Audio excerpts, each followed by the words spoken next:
Mister, you're a paladin. Okay, what does that got to do with anything? Literally, your job description is divine sense. I know. Useless Divine fucking sense. paladin. Okay, you use Divine Sense, which detects nothing. Alright, I'll cast Detect Magic. Alright, cast Detect Magic. The two pools light up with an auras of illusion magic. Water's fake. Probably acid or lava. Or Stick a monster. sword in it and find out. Check the ball bearing in each one. You have ball bearings? Yeah. Well, get to You chucking. don't? Oh no, I have ball bearings, but I'm not gonna like. I don't. I've got Yes, a nice the bag number. of 1,000 ball bearings. You don't want to waste, 2 of them. Yeah, because then I have to change it from 1,000 to 998. Never have I ever.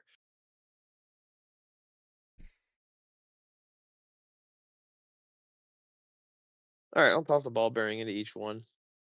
Alright, are you doing so from your position at the entryway, or are you just walking up to it and like just dropping it in at short? No, we're softball lobbing it. Yeah, I wouldn't recommend walking near these. Okay. things. Are you tossing one in the western pool or the eastern pool first? Eeny, meeny, miny, mo, catch a demon by the toe. If he hollers, let him go. Eeny, meeny, miny, mo, the left one. Your left or my left? Be my left, so facing So it'd be east. the east. Yeah. Alright.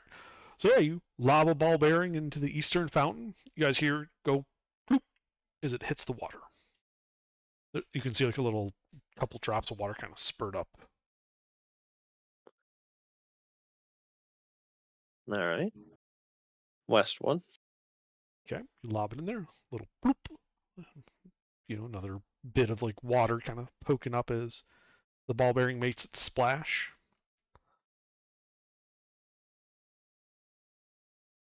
Well, it didn't immediately explode, so there's that.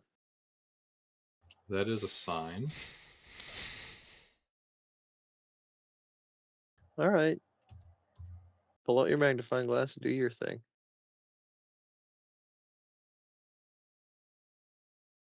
I'm gonna start by checking the doors.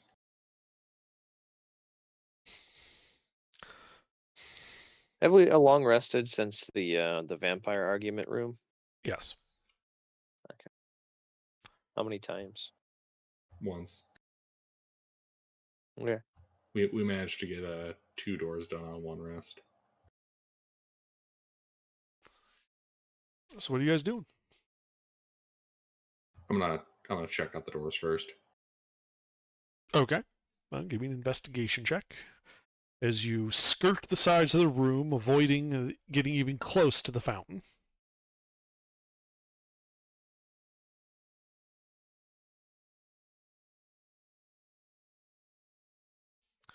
And as you get to that first door, you give it a good looking over, skirting around the wall to the southern door, giving it also a good looking over.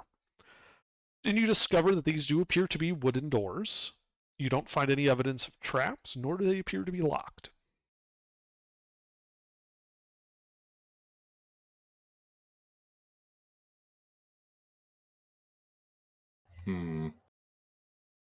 Alright. Well, I guess I'll go on to checking out these alleged fountains.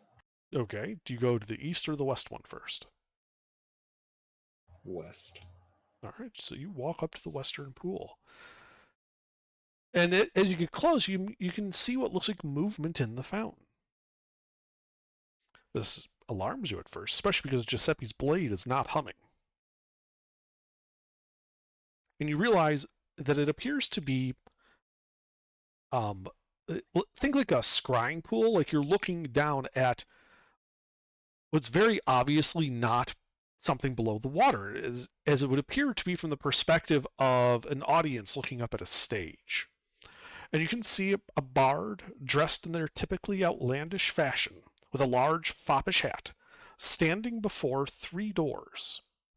An elderly knight is facing away from you and watching the bard. The knight then gestures to the central door. When he does so, the bard holds up a hand and moves to the door on your left and opens it to reveal an exquisitely furnished coach. He then appears to be asking the knight a question.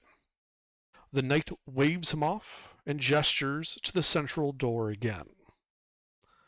The bard moves to the central door and, with a flourish, opens it to reveal a goat.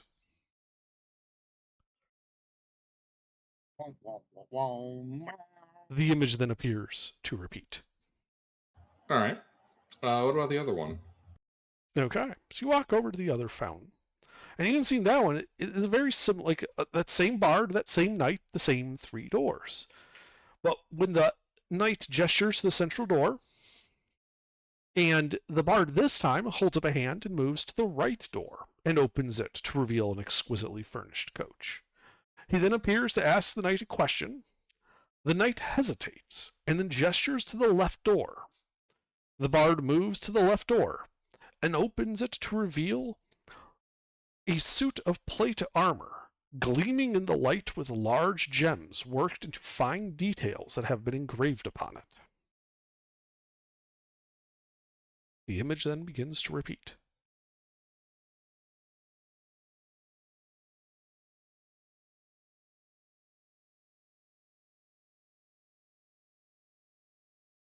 All right. So Fountain East is, or I should say, Fountain West is Fabulous Coach to the left and Goat to the right. Goat in the center. The knight ignored the bard and gestured again to the center in the western pool. I only see 2 doors, though. There are 3 doors in the image.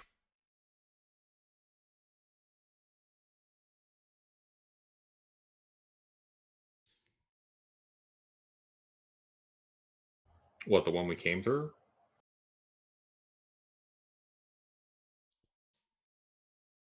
The image does not appear to be of this room, right? It's like you're an audience member looking up at a stage. Oh, okay. Okay. But there's only 2 doors in the room we're in. Correct. Okay.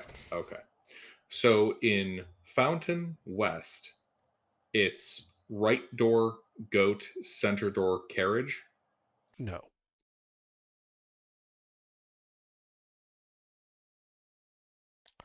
In the western pool, the left door reveals a coach. When the knight has the central door opened, behind it was a goat. Okay. In the eastern pool, the bard opens the right door, revealing a coach. The knight, then after hesitating, indicates the left door, which is opened to reveal a suit of exquisitely wrought plate mail.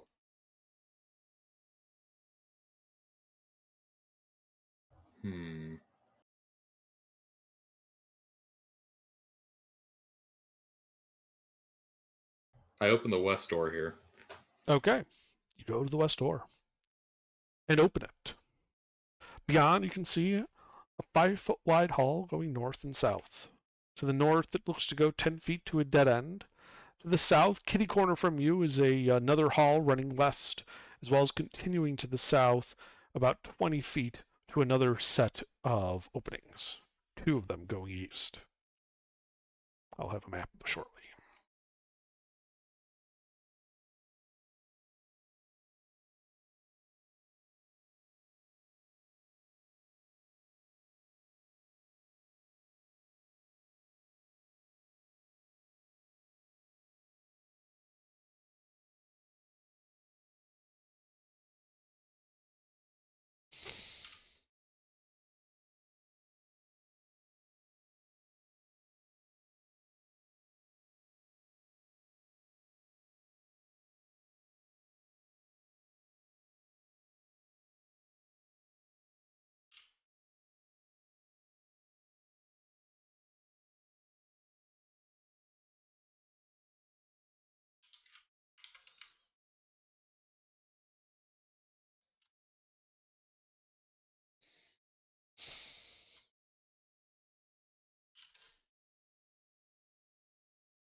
All right, I go south so I can see down that kitty corner hallway. Yeah, so it goes 5 feet to a closed wooden door.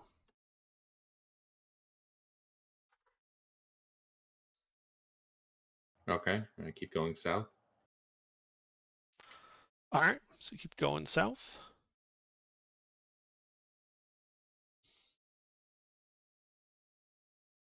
As you get down there, you can see that that there is a series of openings to the east. Many of them heading along the north, but past that to the right, one only has 2 going to the south.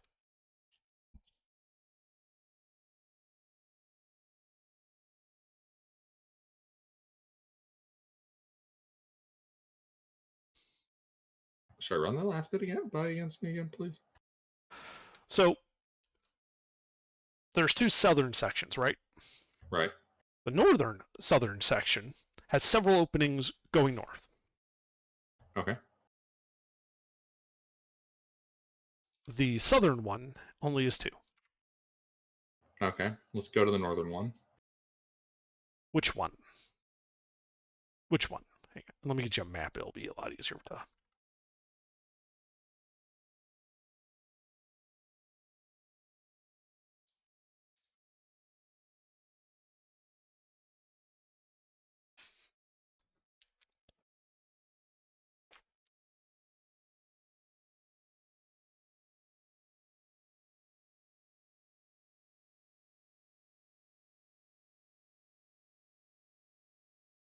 All right. Northern half, we're going to pop open each door.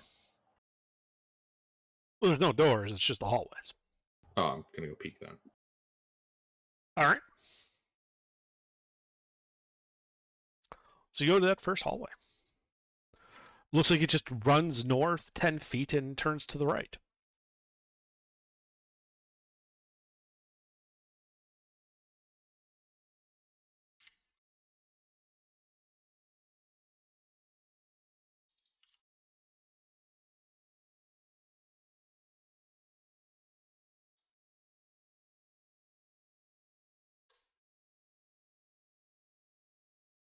All right. I'm going to follow it around. Okay. So you go around.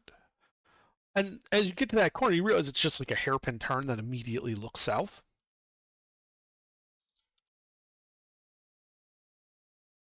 I assume you look south. Mm-hmm. And there, the dead end, is a single duck. And he's just staring at you with his red, beady eyes.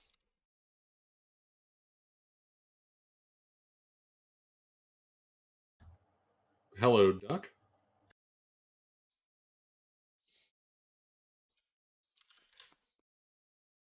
He quacks at you. And I need a con save from you.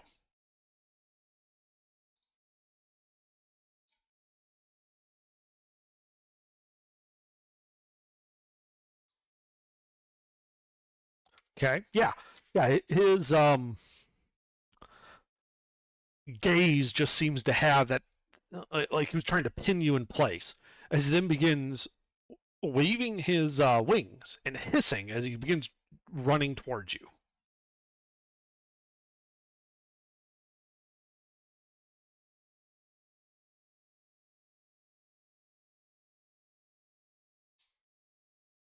Okay.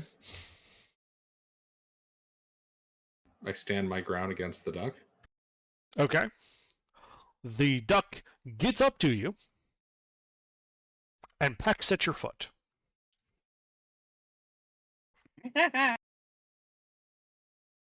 Having done no damage to you through your sabaton, it glares up at you, and I need another con save from you.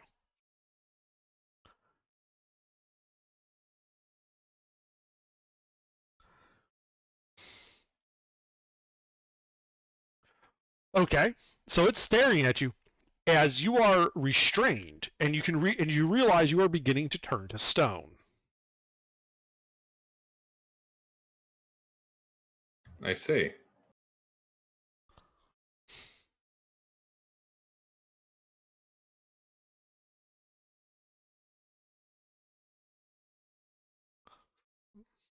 Do you do anything else? No.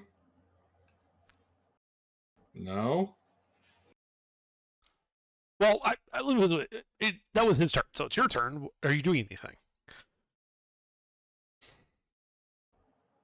No. I'm not attacking the duck. I'm like, well, guys, I can feel like I'm petrifying. Kill the duck. Quack. I don't think so.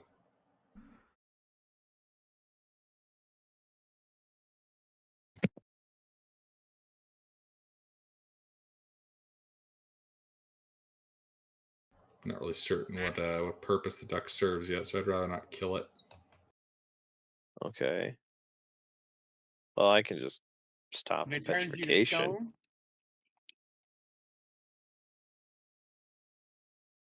I mean, That would be you're appreciated. you're not turned to stone. You're just turning to stone. So why Yeah, don't you just get away from the duck and I'll fix that problem. because I'm restrained. I can't move. Oh. All right. I'll walk up to him. It starts on the toesies. Yeah, as you walk up to him, you can see that, yeah, he's turning to stone from the foot up, and the duck is still, like, trying to like, peck through his sabaton.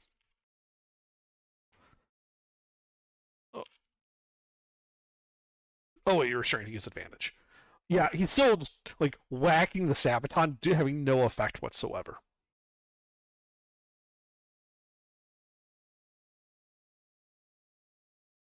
Okay. Well, I'll cast Greater Restoration, ending the petrification.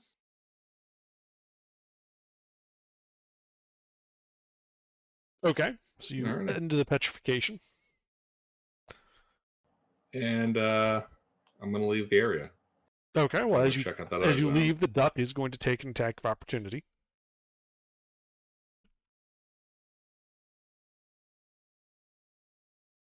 Does a 22 actually hit you? It somehow manages to get me through like a joint right at the ankle. It's Bill getting through the sabaton. Yeah, it deals 6 piercing damage to you. It just like Ow. nips you through your sabaton gap. Fucking ducks. That's it. Everyone's going to move on to the next area. Yeah. Yeah, as you retreat from the dead end, you hear this duck kind of flapping its wings and still hissing a bit, but does not chase you. Strange critter.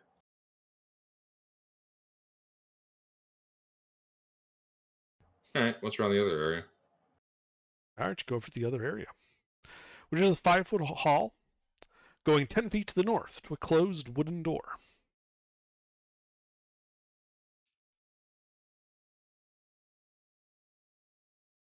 I open the door. You see an elongated octagonal room with 2 fountains that look very familiar. Okay. I go back around to the westmost door and open that door. It's already open. You never closed it. No, through that door. And then further west. Ah, okay. The most western door. I understand now. So yeah, you walk back through the room, you see the images playing in the western fountain again, and you go over to the westernmost door.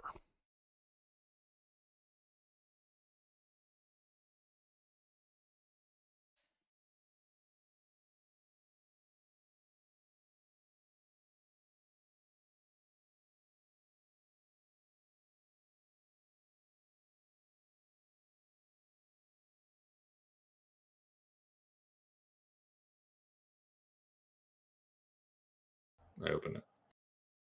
All right, you open it, revealing a 15 by 15 room. On the far side, you can see a closed wooden door. And just filling like the middle, like 80% of the room is just large heaps of gold coins, gems, and various other bits of treasure. Hey, so there's a door at the opposite end? There is. Alright. I walk through the room to get to that door, paying 0 attention to the treasure. Okay. The rest of the party, I assume, is following. Yeah, once it doesn't blow Yeah. up. Yeah, he walks, kind of edging around the side, so it's not because the middle of the room is kind of heaped with treasure. Like there's no path through the middle; you have to walk around the edge. But yeah, he walks around the edge, doesn't touch the treasure, gets to the door, nothing happens.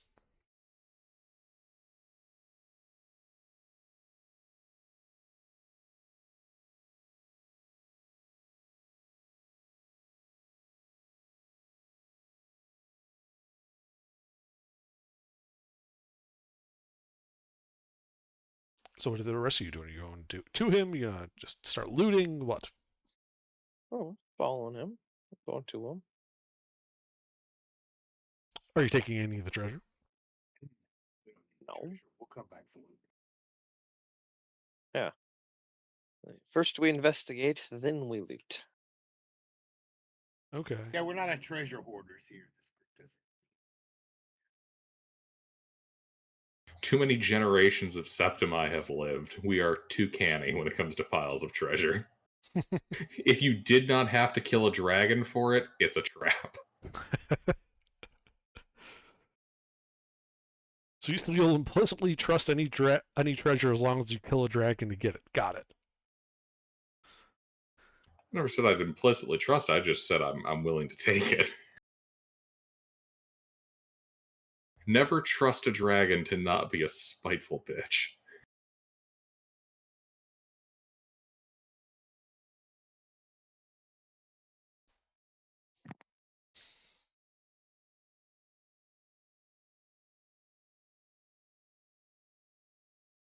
All right, how's that door looking?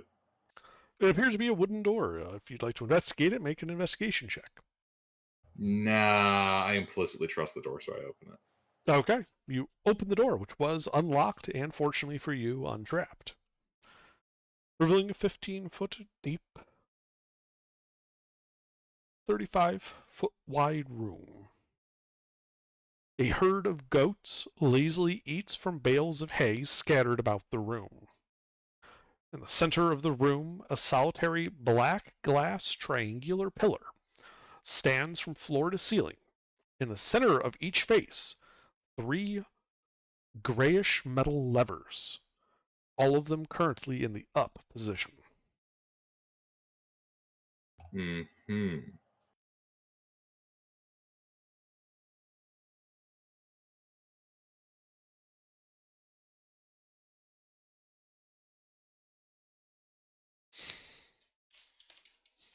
Any kind of scuff marks on the ground, signs of use on the levers? Well, there are scuff marks on the ground, as the goats do seem to be hooved.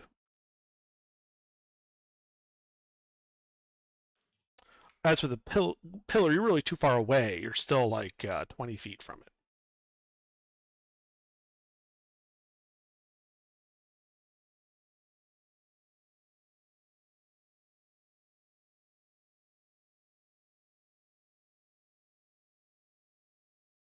Hmm.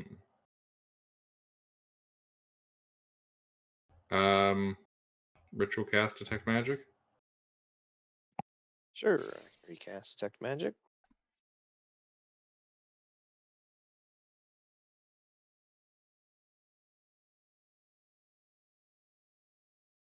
What does the magic tell me?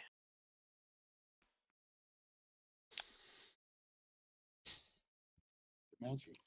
Well, Nothing. the magic within 30 feet of you tells you that the like mound of gold coins and treasure behind you is in fact magical with an aura of enchantment magic on it. Oh. While the pillar in the center of the room does not appear to be magical, the 3 levers all glow with magic of an indeterminate school.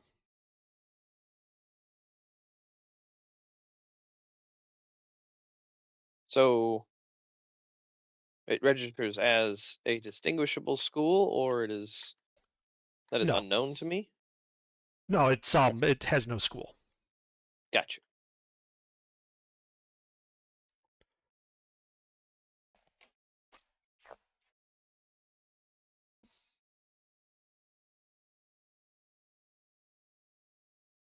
And that was which door, Ruffles? Or which one? All 3 levers. Determine it. Yeah, they all have this. They each have an aura of magic of no school. All right. I'm going to watch the goats and go to reach for a lever. Okay, so you walk into the room. As you do, you notice the goats, they're still standing there like chewing on the hay, but they're all watching you. Just unblinkingly as you walk over to the pillar. Excellent.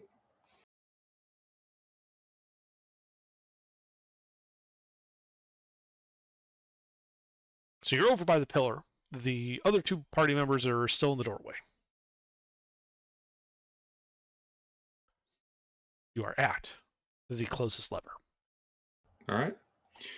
I'm going to look over these levers, kind of hemming and hawing over them, occasionally reaching for one before pulling my hand back. And I'd like to watch the behavior of the goats, how they react to that. They're just staring at you. Okay.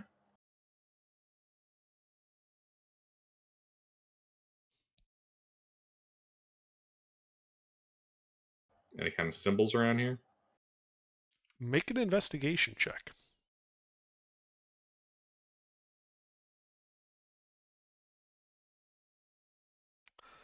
So as you're looking at the pillar, it's hard to make out. You miss it at first. You realize that there's like some like edges of what looked to maybe was like once paint that was on here, but it's flaked off with time. It would appear to be writing. Well, really a symbol on each face, labeling the levers 1, 2, and 3.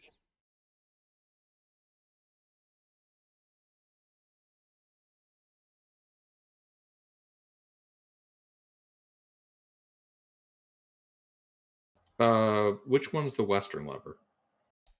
2. I pull that one. All right. You slide over to the western lever. You pull the lever. As soon as you do, it just sends out the chunk. The goats all begin baying at you. And you guys should roll initiative.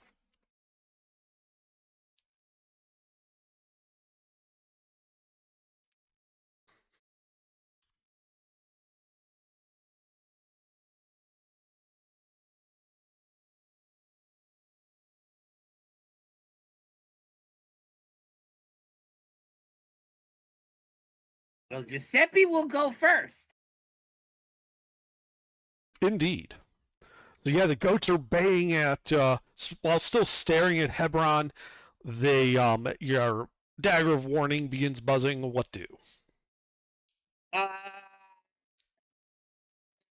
guess I'm gonna put these goats down, huh? What you think there, Hebron? Do as you will. Are the goats in an aggressive stance? Make an animal handling check.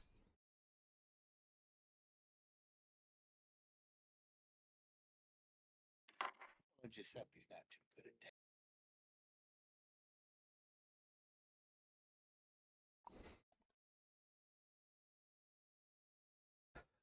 that. Unknown. Yes, I- They're goats. Like, do you know what an attack goat looks like? Is it anything like an attack rabbit? I will ready. Okay, how far is Hebron from us? 20 If we feet. wanna Okay, and how far are the goats from him? From him, there are 3 goats 5 feet away. From you guys are 2 goats 5 feet away. Looking around the room, there are 16 goats. Okay, I'm just gonna aim at I'm just gonna take my bow and aim at a goat, and if it moves towards Hebron, I am going to shoot it. Okay. So I'm Like one of the holding goats near action. Hebron or Yes, near you? one of the Okay. ones. Yeah, one of the ones near Hebron. So if it goes for Hebron, because he's the only one doing something, I'm gonna shoot. Okay.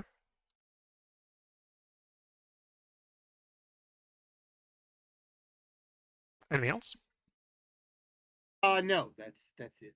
All right. Well, the 8 goats in the southern part of the room and around Gilbert all begin converging on him in a rather aggressive manner. Are you attacking? You ready that action? Since I was aiming, would I have advantage?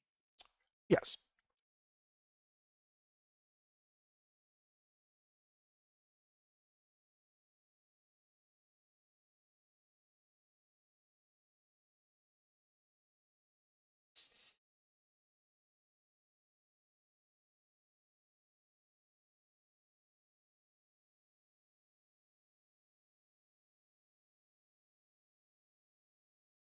Okay, that hits the goat.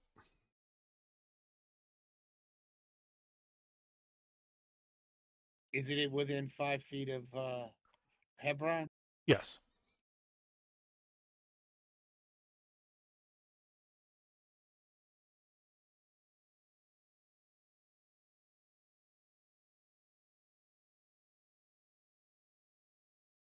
That poor goat. Yeah, you hit the goat. You're, hitting him hard. That injures but does not bloody the goat. Nani? So he just took the arrow and kept going? Yes.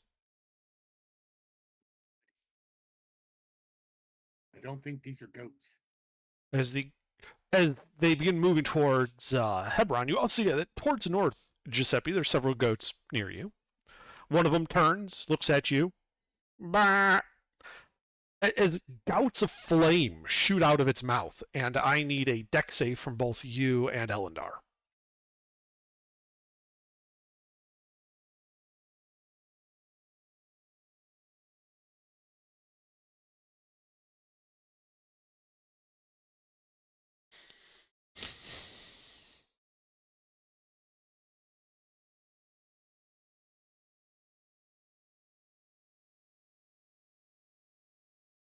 Well, that's unfortunate.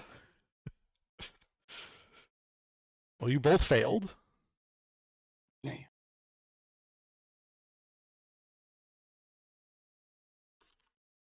As you both take 39 points of fire damage. I'm gonna I have an ability that lets me have that. Okay. Whatever it's called. Whatever road it is. Uncanny dodge or evasion? Yeah, yes. Evasion, I believe. It says deck save versus area effects fail half damage, success no damage. Yeah, that's evasion. That's the flat. Yeah, that's Yeah, good. so I'm gonna take I take half damage. Mm-hmm. Yeah, that's the That's still the a rogues lot of get damage. scary. Yeah, but Still a still. lot of damage. I know, that's why I mixed it with Paladin. It's terrifying.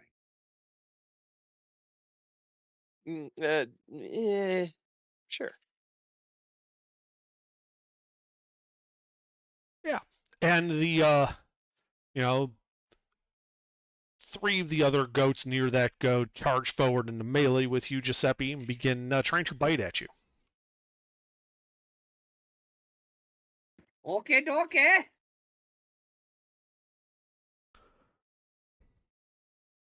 Oh shit. 1, 2, 3 hits.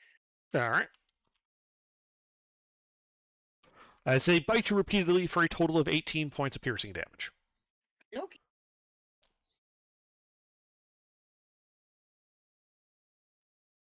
Hand-to-hand combat it is. Yep. As all, that was 4 of the goats. The 5th goat gets next to the other one, also looks at you guys, baz, more flames. I need another dex save from both Elendar and Giuseppe. What about the ghosts that just hit me? Are they immune to fire? Yes. The flames appear to have no effect on the goats.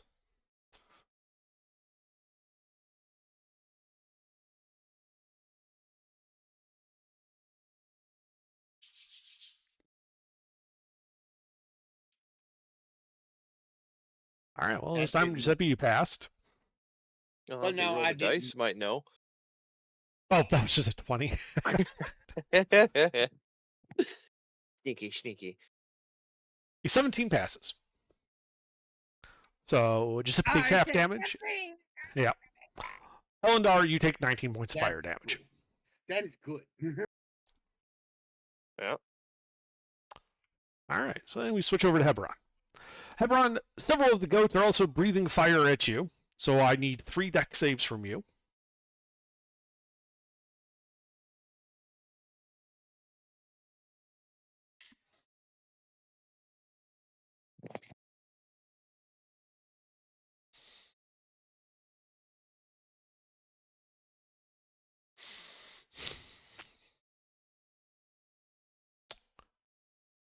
Those all pass for half.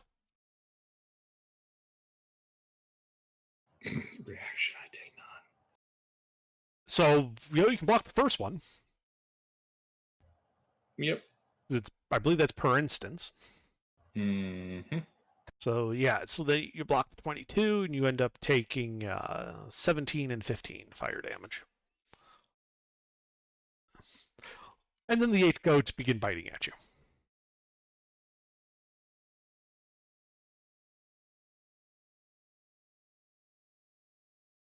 Just going to bulk roll their attacks.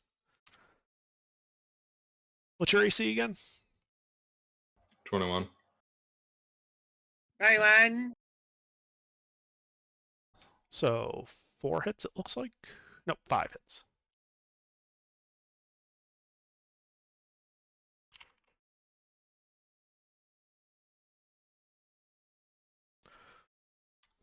So 5 hits biting you for a grand total of 27 points of piercing damage.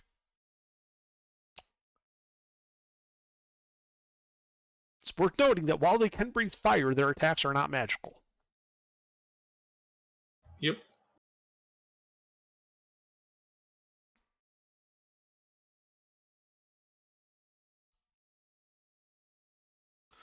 All right, that is the goats. Hebron, you are surrounded by goats. There are 8 goats around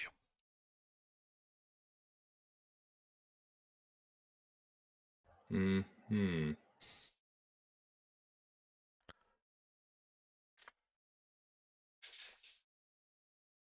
Am I able to reach another lever? Yes. I'll item interaction flip that. All right, yeah, you item action, flipping the lever. Do you want 1 or 3? 3. All right, you flip lever 3. All the goats begin baying angrily at you.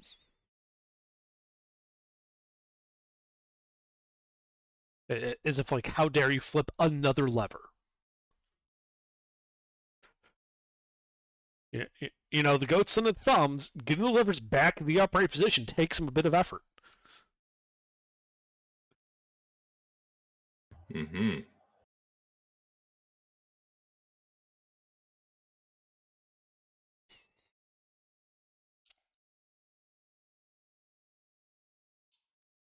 What was that to flip it?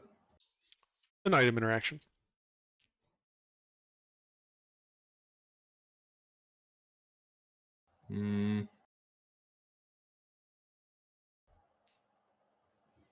I use my action to flip up the second one. Okay, you flip lever 2 to the upright position. There's no angry baying this time. Do I still seem pretty grumpy? Yes. All right.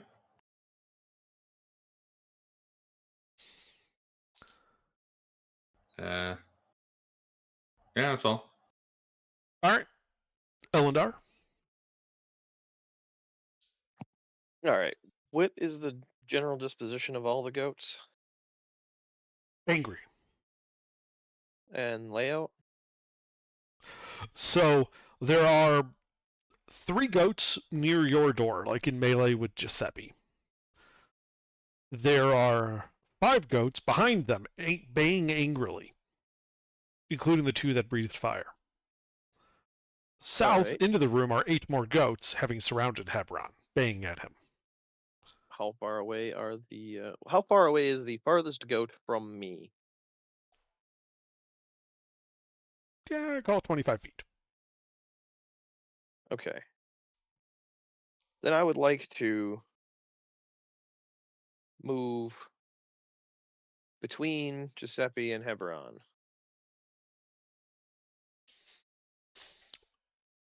Is that Okay. possible? You will have to use an action or bonus action to either tumble or overrun the goat's space, as they are blocking the doorway.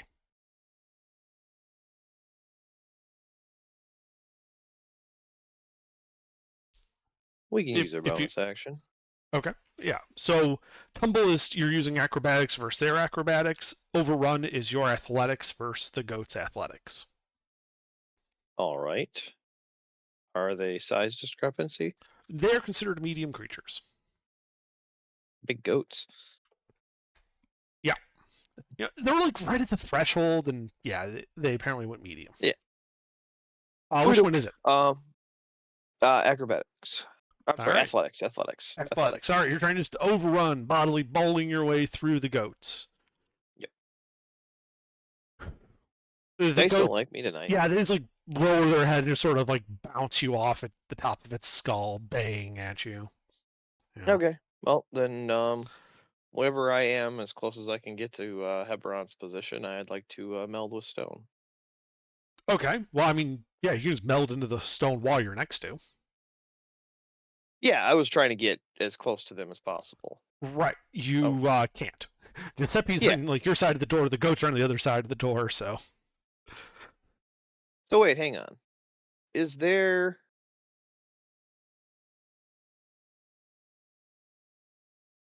So if I were to sidestep south, I believe we're in the 15 by 15, you are the 15 by 15. and then I meld into stone in that corner. Yeah, you could do that if you wanted. Basically melding myself kind of into the room as best I can. Or like in the direction of the room to increase or decrease the distance between me and Hebron. That was what I like to do. Sure. Trying to get as close to Hebron as possible. Yeah, you can do that. Yeah, because at the start of combat, well, not at the start, but at the start of your turn, here is, Hebron is the H, you were the E, Giuseppe was the J, everything else is the goats. Yeah, so I'll step around Giuseppe and go into that corner and Sure. meld into stone. That'll be enough reach.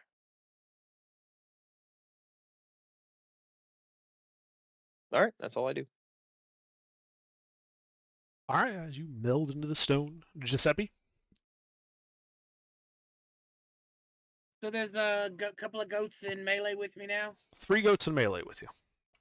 Well, let's start hacking these goats up. Is one of no?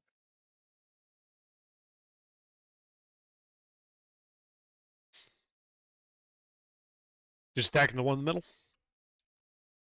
Yeah, I'm just gonna start in the middle. Okay.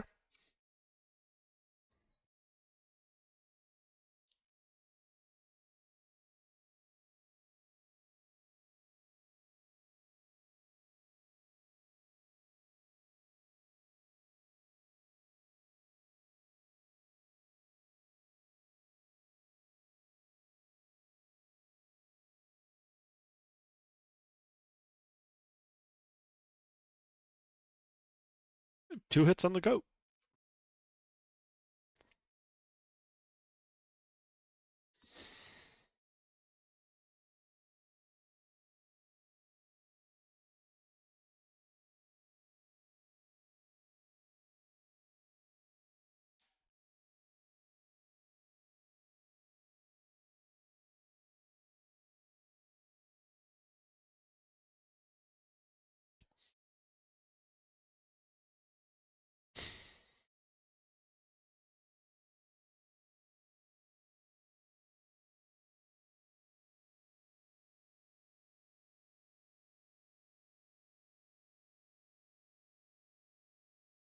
$37 points of piercing, magical piercing, and radiant damage. All right, that bloodies the goat.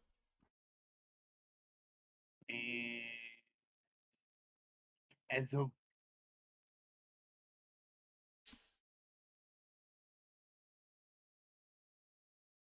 that's all.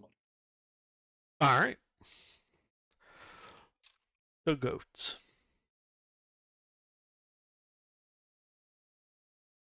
Duck goats. All right. Well, there was one goat up north that didn't breathe, and looks like that 5 recharged it. So 2 more breaths of fire come your way, Giuseppe. I need 2 deck saves from you.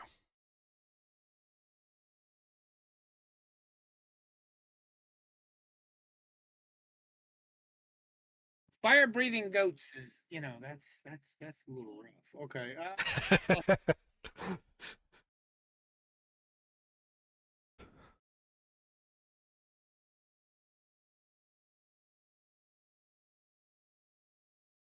You didn't think you could come into the Hall of the Mont without some consequence, now, did you?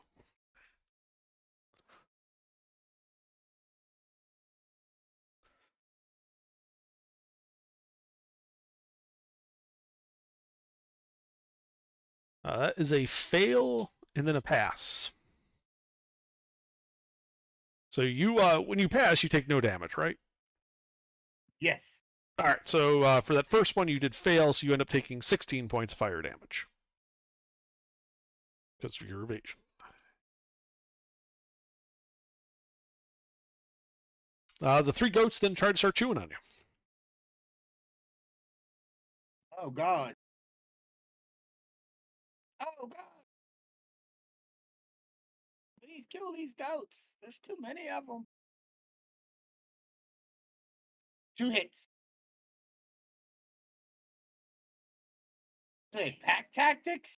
Yes. Yes, they do. Fucking goats with pack tactics. Oh my God. I'm gonna have to start using that. So you take 8 points of piercing damage that bites you twice. Oh. All right, then down south, Hebron. None of those goats were charged, so they can't breathe fire, so they are just going to start chewing on you.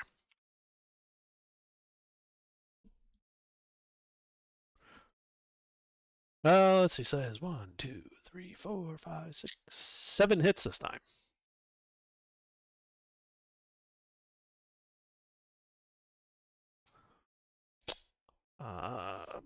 Dealing a total of 41 points of piercing damage to you.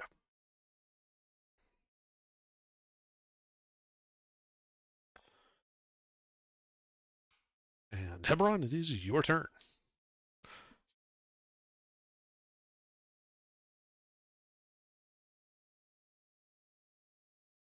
Gilbert? Okay. Okay. I'll just start laying in with the sword. All right, one of them was injured, got shot in the side by Giuseppe's arrow. I'll leave him to finish that off. I'll go with the healthy one. Okay.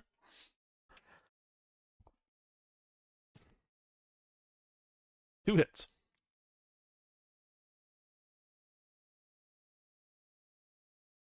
Are they undead?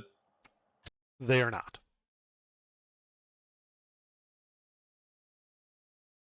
All right, you wound the goat. Anything else? No. All right. Elendar, you're very wall-like. Yes. Well, we'll go 6th level Spirit Guardians.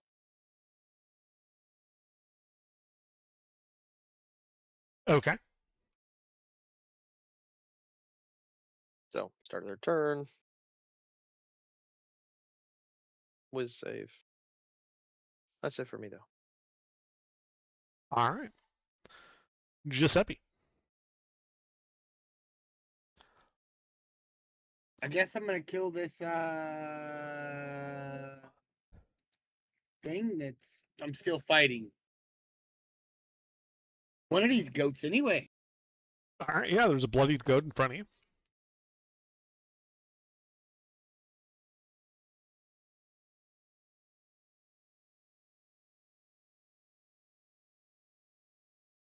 One hit.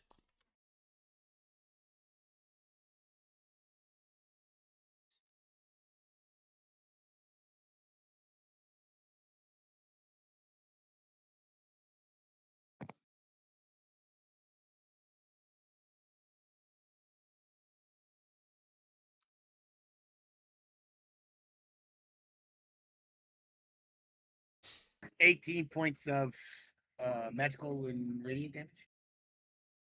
Magical piercing radiant. All right, that goat is near death. That's all I can do. Okay. The goats. Let's see. One in the north recharged and breathes fire. I need a dex save from you, Giuseppe.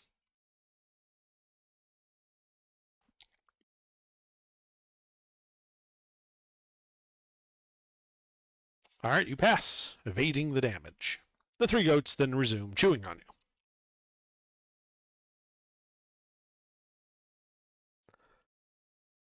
Actually, no, wait. Before they do that, that middle goat that's near death is going to fall back, provoking an attack of opportunity from you, Giuseppe.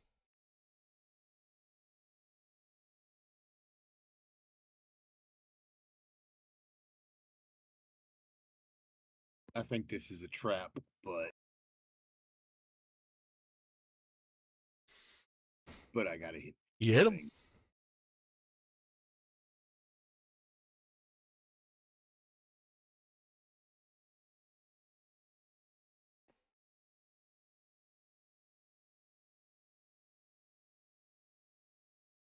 $19 points of magical and radiant, piercing and radiant damage.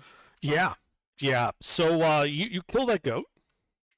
All the goats up north are baying at you angrily. The two goats to your left and right attack you. Now they get a super advantage. No. They have a special ability they get for killing when you kill one of theirs. Oh, fuck. Oh, God. Ultra super advantage. But apparently the They dying all spot hit. does not like you killing goats. Oh, my God. Wow. So here's the not crits. And the crit.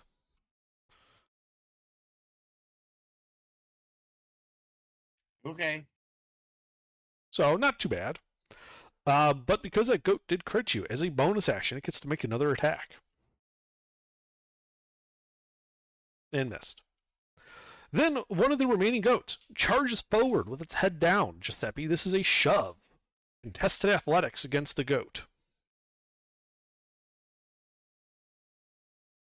Is this the goat's turn? Yes. Oh shit, I forgot to do the thing. Yeah, we forgot to do a thing. Okay, it won't have killed them, so we'll do it at the after this. 68? Yeah, they have more than 68. I just Okay, so you don't get shoved by the goat. All right, what is it? Wisdom saves. yeah, it was saved. All right, 7 goats remaining. You have that. 18, so one passed. Yeah, one of them passed.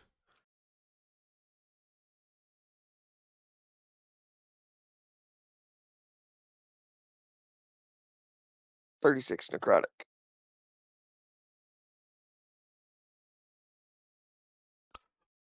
Oh wait, sorry, hold on. That was the 8 in the north. The other 8. Okay. Okay, so 2 2, groups, yeah. 3. Oh, damage didn't change. 3 of them. Right, yeah, I tried to roll her saves. No, you're good.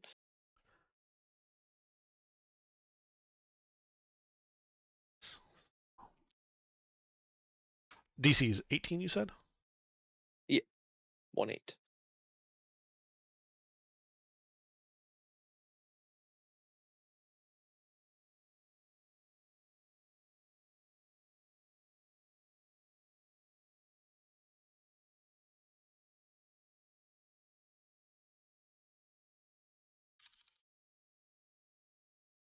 Okay, so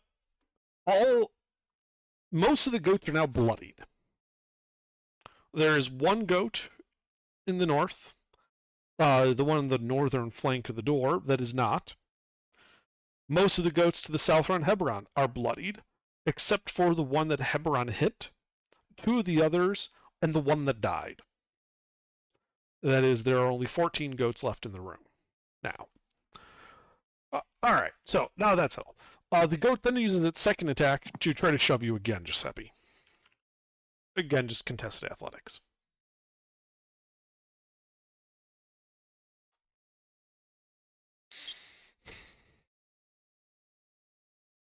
All right, as you hold your ground and don't, create a gap that the goats can then use to surround you.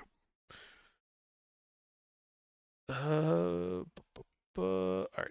And then the goats to the south are going to start biting at Hebron.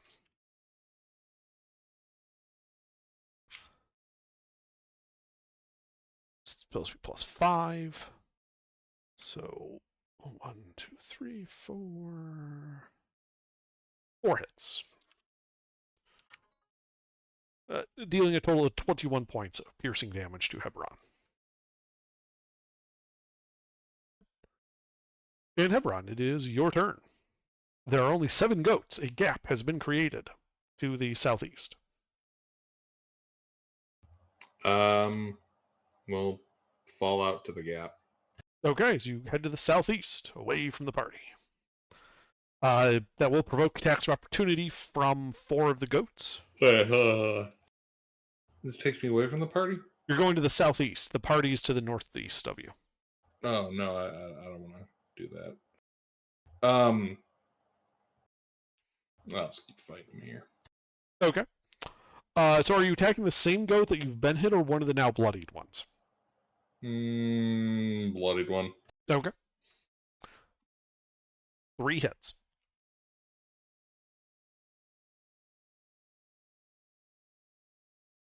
That'll be my turn.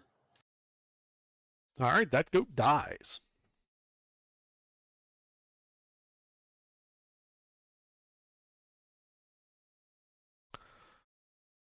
Ilindar. Well, I'd like to maintain my position and keep the lawnmower running. Okay. Not a whole lot I can do from inside the wall. Fair. Giuseppe. Giuseppe is going to attack. Is the goat? Yeah, I killed that one. Let's kill another goat. I'm gonna hit another goat. All right. Do you want the one to the north that is not bloodied, or one of the center one that is bloodied, or the southern one that is bloodied? The one that's bloody, the center one. Okay, center Wouldn't I goat it just- is. That's one that's been trying to shove you back into the pile of coins behind you. Oh, that doesn't seem like a good idea.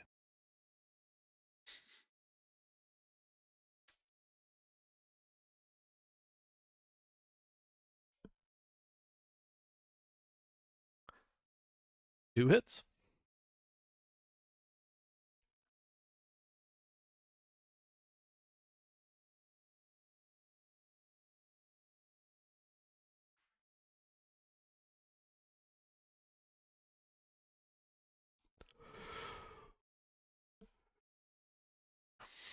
Yeah, as you just slaughter that 30. goat. Okay, goody. Goody. That is all I can do.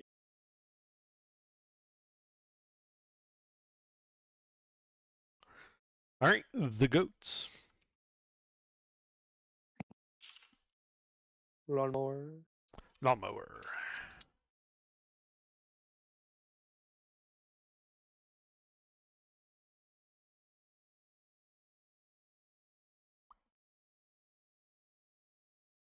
Well, 4 again.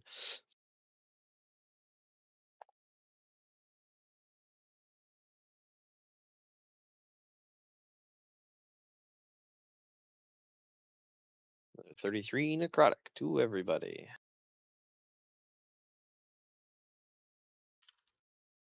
Except for those 4 that passed. They only take Mhm. half.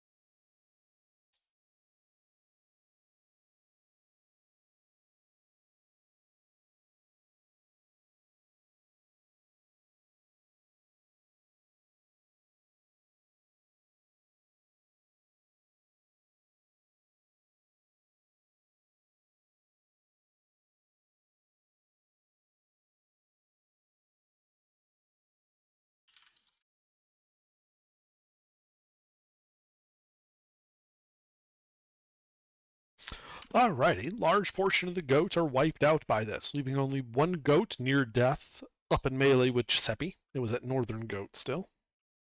Down south around Hebron, several of the goats are dead, though there are still plenty remaining.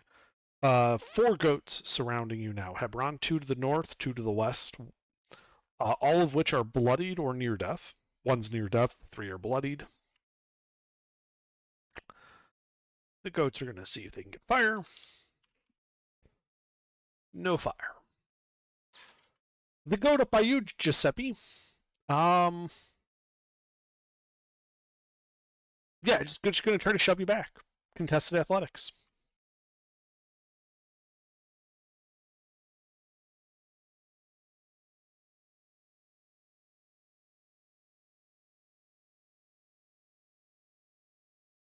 All right, you hold your ground, and then it bites you. And missed.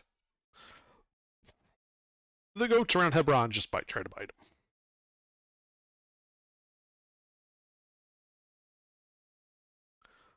That'd be 1, 2, 3, 4 hits.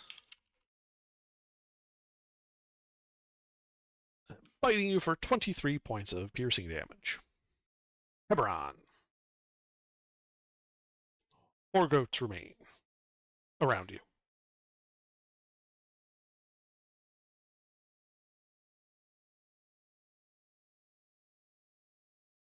Okay, we're going for one of the bloodied ones or the near-death one?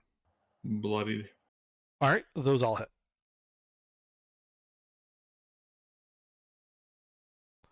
The goat is dead.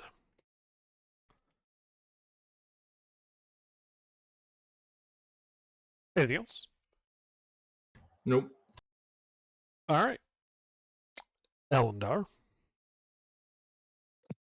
Oh, just waiting for the lawnmower to do its job. That's it for me. All right. Giuseppe.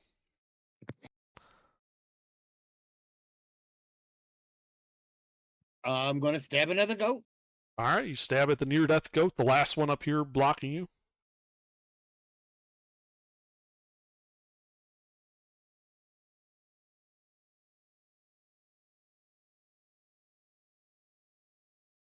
Two hits.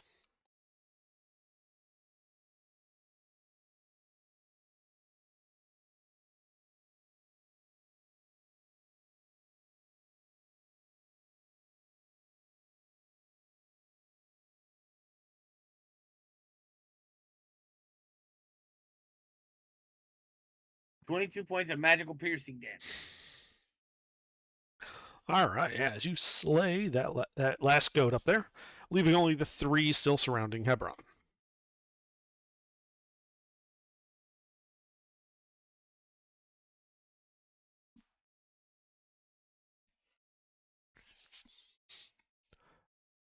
Anything else on your turn? No, that's it. All right. The 3 remaining goats. No fire. They just launch themselves at Hebron.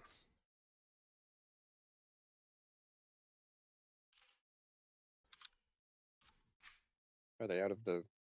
Nope, they're not. I just forgot.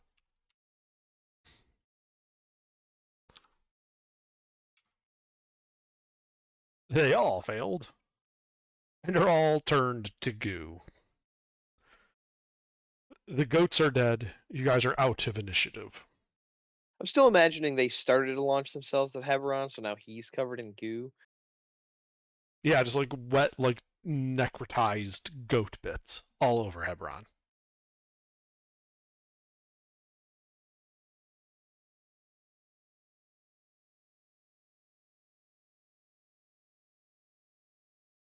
Sam? The buying has gone silent.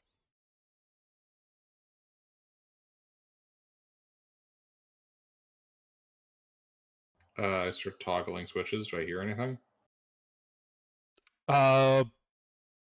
Just the sound of the switches toggling. So you just begin randomly throwing them up and down.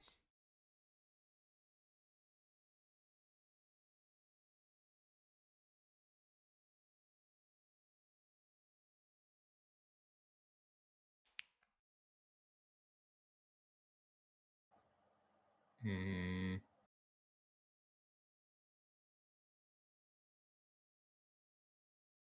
All right. I walk through the door. You're going back up north or going to the southern door? The new door. All right, you go to that southern door. You open it, revealing another 15 by 15 foot stone room filled with treasure and a closed wooden door on the far side.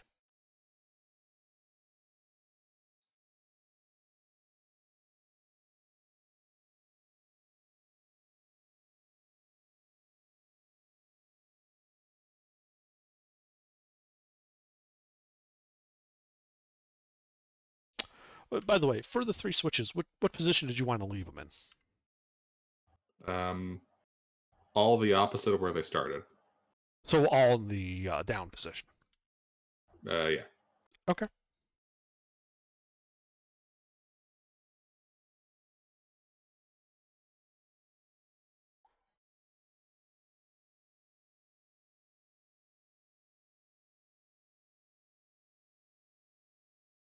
Is the party joining Gilbert down south, or what? Yeah. I'll wade through the goo. Okay, yeah, you step through the goo.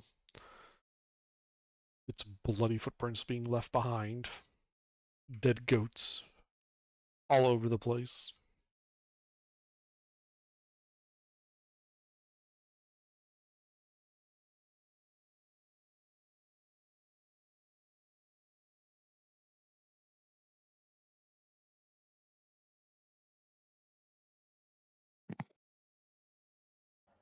Guess I'll open the door. All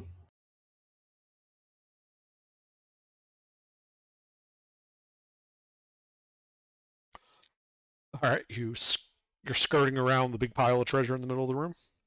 Mm-hmm. All right. So you open the door, revealing a 5-foot wide hall that looks to go 35 feet with 2 possible openings to go north.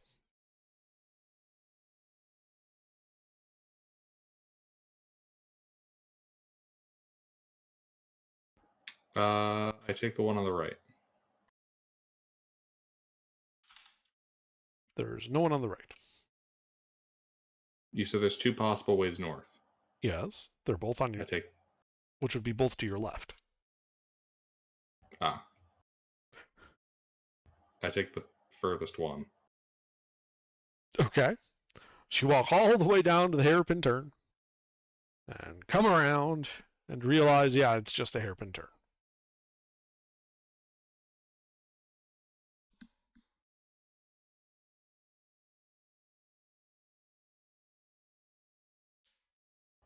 Okay. Loop back around to that one hairpin turn about the duck. Okay, so you're going to the duck. No, not to the duck. Past the duck on the map. Okay. So you want to be like south of that southern door, like at that T intersection. Yeah. Okay. Yeah, you can just walk over there. Nothing happens on your way.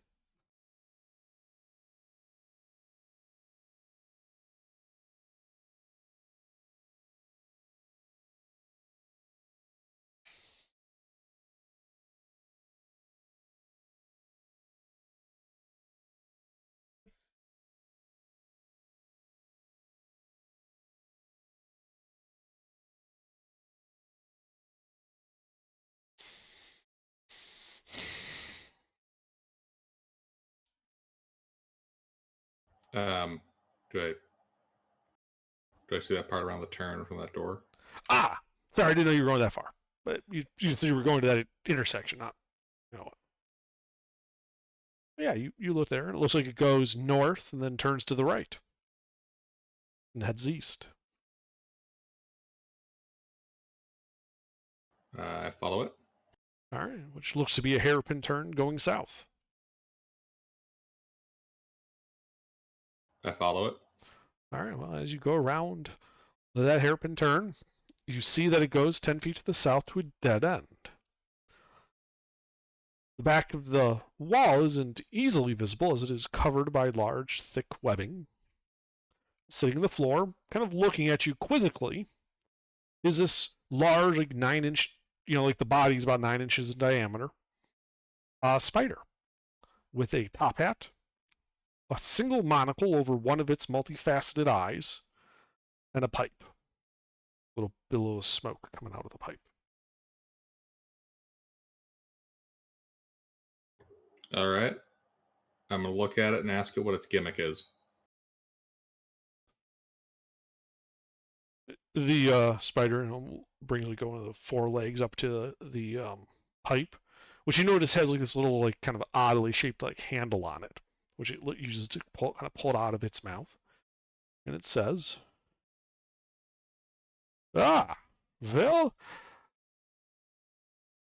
I suppose you could say my gimmick is that if you ask me questions, I alternate between truth and lies." Mm-hmm. Which way is the sky?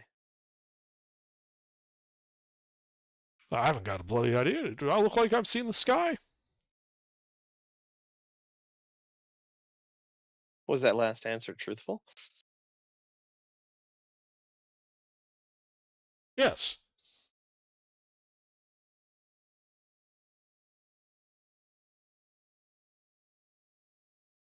How many legs do you have? I have 6. How many legs does he have? He has 8. What's the secret to this test?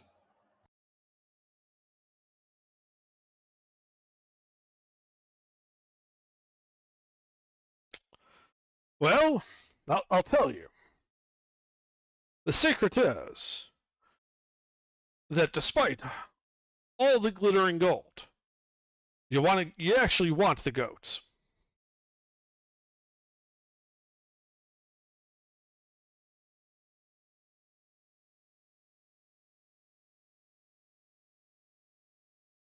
How many legs do you have? I have 6.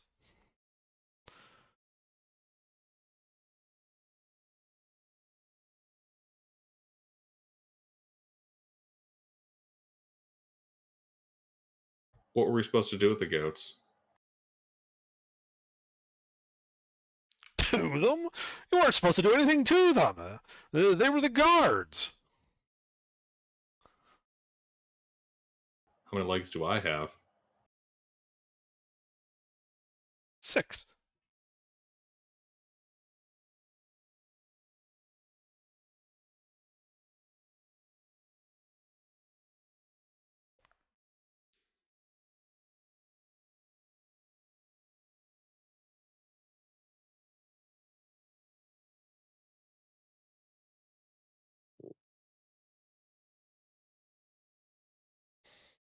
I mean, Gilbert, the next question is obvious.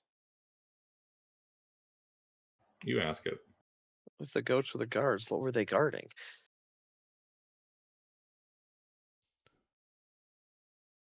The switches, of course.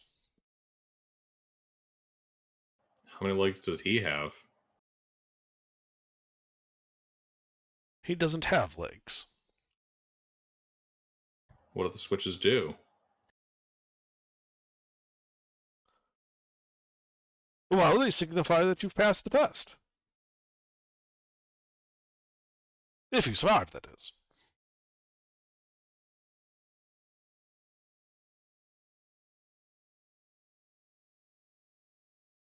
What has 4 legs in the morning, 2 legs in the afternoon, and 3 legs in the evening? My dinner.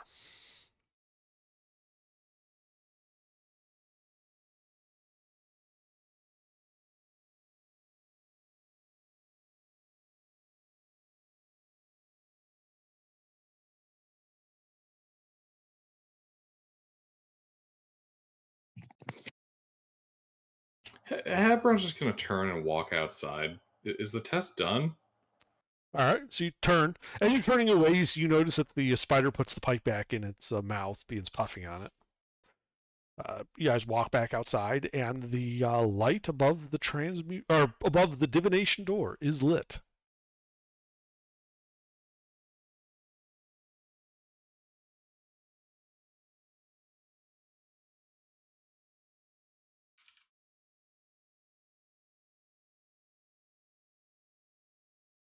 Heberon's going to shout back to the party, tell them to come on out. The test is over. He's going to unfold his camping chair and he's going to sit down. He's going to take a short rest. Yeah, we need a short rest. Definitely doing a short rest. We are not doing well. I'm fine. Yeah, but see, you went into the wall and turned on the I Ouija still board. took 60 damage before I did that. Yeah, I took almost.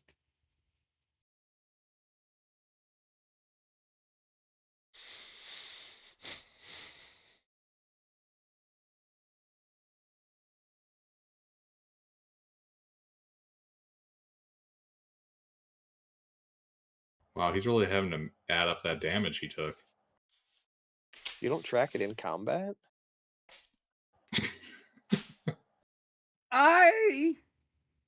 Yes.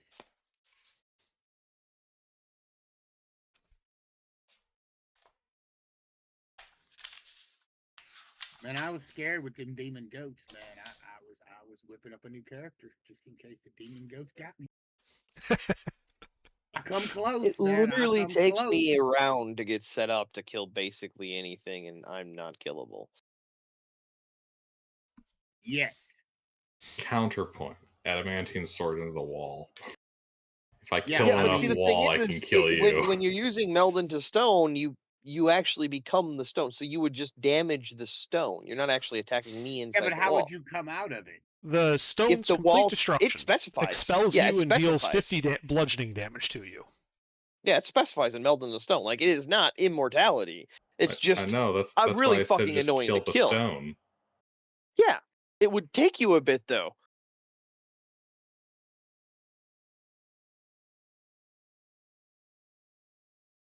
I'm just saying. It's not a PvP tactic. It's literally Oh. because I don't have a AC I'm or not HP the one really like you questioning it. guys. It takes me a round to set that up. I Mhm. can't do it instantly. It's 2 spells. I don't do well in single combat. You don't do a whole lot. No, I mean, I do better when I'm with allies as opposed to with just enemies. Yeah. I'm literally crowd control. That's my entire build. I just kind of endure.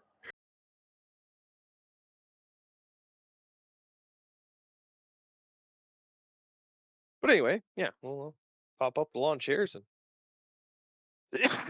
hang out. I will be back. All right. You guys set up your little camp chairs. You roast some weenies. An hour passes. You've completed a short rest.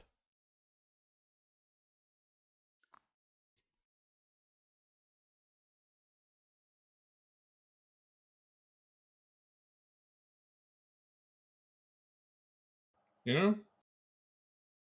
This seems like a good time to use the restroom.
Do you need any hit dice, Giuseppe? He did say he'd be right back. Don't think he's present. Oh, I thought that was Gilbert that stepped out. No, as soon as you guys said you were taking a short rest, Mister said he'd be right back. Me better than.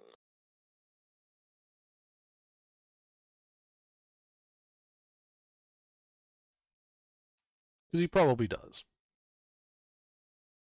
Yeah.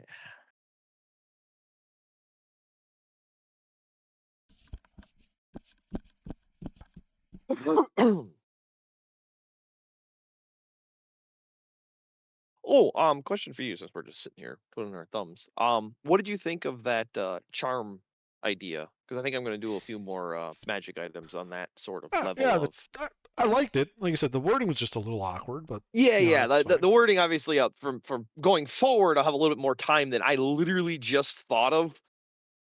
Like a death charm, and I was like, how can I implement that while you guys were fighting the ghouls? Yeah, no, I think it's pretty good.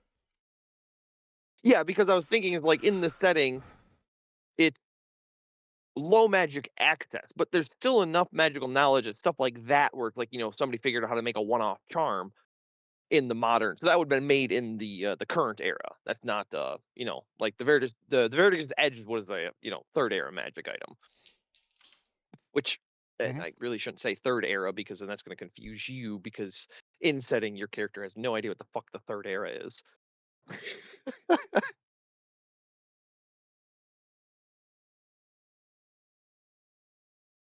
I am working on a full write up for the chronological historical knowledge from the current perspective. I have it mostly finished. I just want to do one more final pass on it to make sure all the wording and language and everything like that is correct in setting from. This would be like, if you asked one of the few actual people who care about history in the setting, this is what they would tell you. Mm-hmm.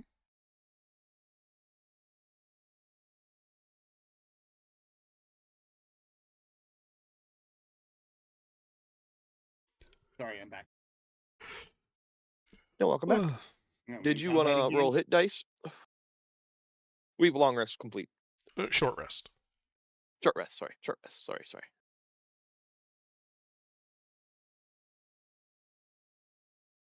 And then I've got second and third levels. If you don't want to burn through over half your hit dice, I can spell slot you.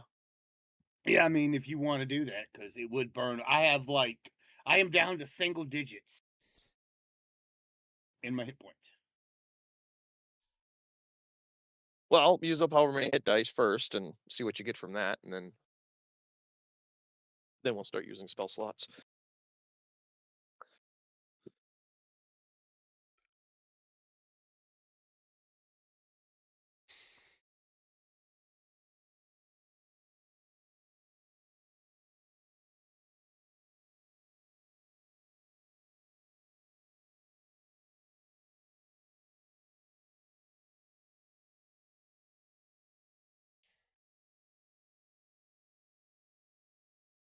That's not right. That's not right. Never mind. Don't disregard that number. That number is wrong. That's the wrong hit dice. Okay.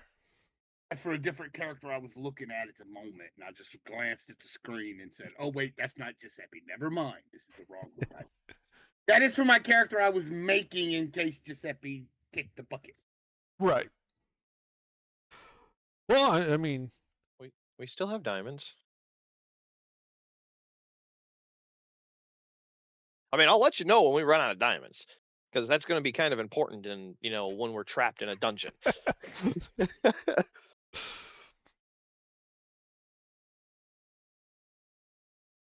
We're out of scrolls. I don't have any more Revivify scrolls. And I have. Okay, 65. That's better.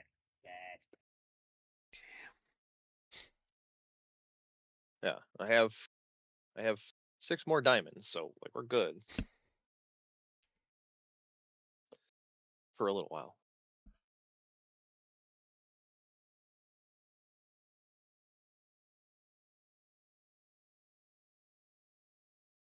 I have a metal sliver back. straight into my big toe.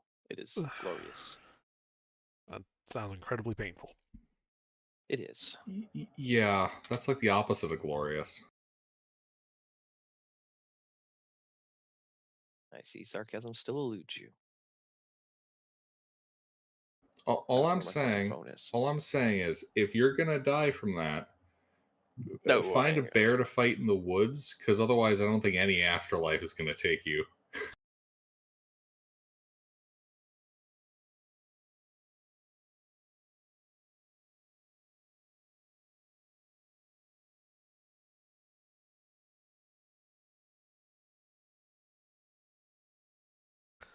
All right. Well, you guys have taken your short rest.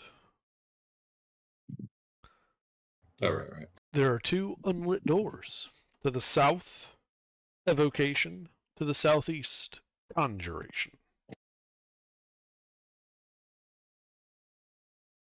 Well, conjuration is probably gonna be some fighting.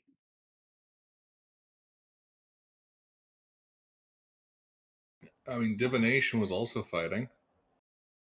I mean, I get I picked the right one by wanting to go to goats first, but like, I don't understand it.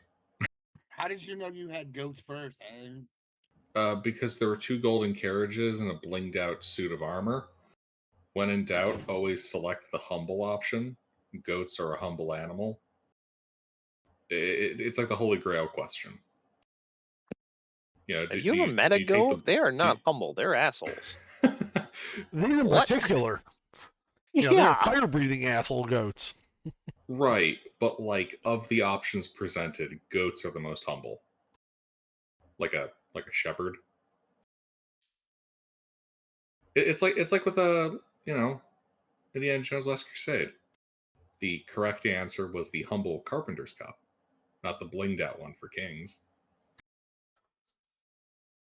Gilbert, are you familiar with the Monty Hall problem? Vaguely. I tend to not engage in things that involve the Monty Hall problem, unfortunately, so I've never actually experienced it. Okay, because that whole setup was a reference to it. Oh. I didn't pick that up at all. That's all right. Goat behind a door and a carriage behind. What? I knew immediately what it was.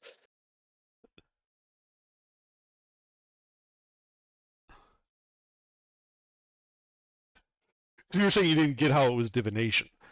Well, it was asking the question, what's behind door number 2? If you're given the option and a door is opened for you and you're allowed to switch, you always switch because the probabilities of you getting the car are greater once you know what's behind one of the doors. Yeah, I mean, it's not If- strictly the same setup I Yeah. used, but yeah. Yeah. Because my setup was only 1 goat with 2 prizes. Yeah, the I would say the best like example of explaining that particular little fun probability problem is actually the Blackjack movie 21, I think. Yeah. Yeah, Yeah, they covered because it he there. explains the actual probability change and everything like that very clearly for Mhm. uninitiated peoples. Yeah, So the original problem, Gilbert, comes from a game show called Let's Make a Deal, in which the host has 3 doors, behind one of which Yeah. is a new car, behind the other 2, a goat. Is a zonk. So the contestant picks a door, and then the host, whose name was Monty Hall, opens one of the doors to show you a goat. He then asks you if you would like to change your answer. There is actually an answer in that probabilistically you are better off changing your answer no matter what it was. Yep. Just a funny quirk of see. probability. So I can get 2 goats. That show is still on, except now it's run by what's that black guy's name? I don't know. He was on Whose Line for a while. Oh, the ball guy? No, not the bald guy. He was on Whose Line Is It Anyway? He was the only black guy that's ever been on there, and he was on multiple times. Damn, I can't remember his name. Well, I'm getting off track. Sorry. Yeah. Wayne Brady. Yes, Wayne Brady. Yes, that's it. Wayne Brady. Yes. He sounds like a white guy when you hear his name, Wayne Brady. And then you see him and it's a black guy. I can say that because he makes that same joke. It's hilarious. Anyway, so you guys are in the center room. 2 unlit doors. Which doom do you pick?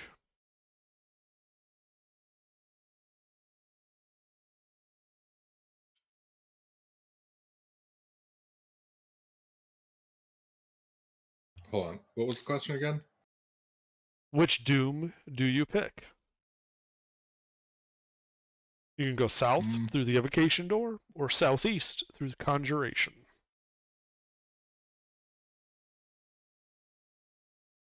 Evocation. All right.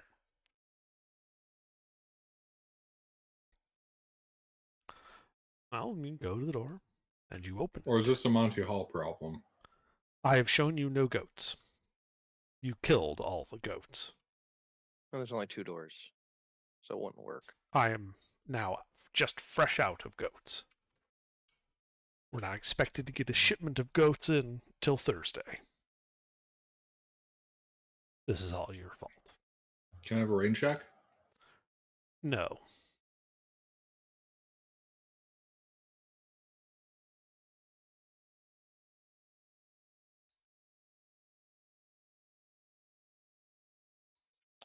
But you open the door to evocation, revealing a 5-foot wide hall that goes 15 feet to an open archway. A 10-foot long room, visible beyond the archway, as well as a closed wooden door to the south.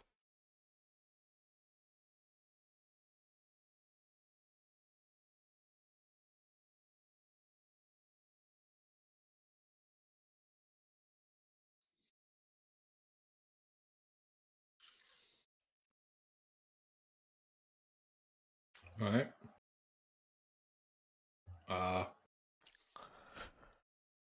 Detect magic.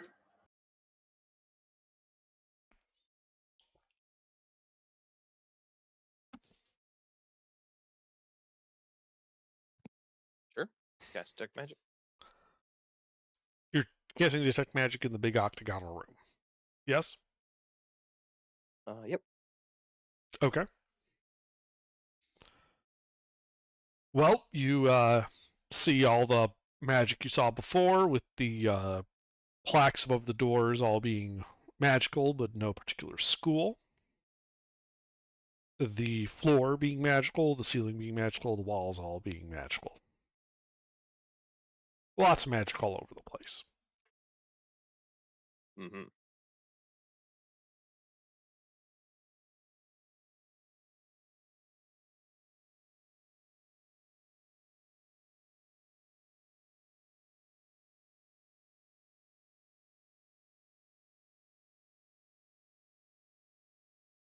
Well, do I see anything magical down the hall when I look down that way? Well, from what you can see, no. No Okay. magic all the way to that door, which is also not magical. I don't know what your plan was, but there's no magic. Go ahead. All right. Let me know if you detect any evocation or anything at all outside the normal. Yeah, I'll stay right behind him so that he has me as a ping. And I advance. All right. So you advance down that hall to the open archway, which you can see now you can see in this room. You can see it's a 15 by 10 foot room, and that in the southeast corner is also another wooden door facing south. Hanging from the center of the room is a large white crystal which pulses.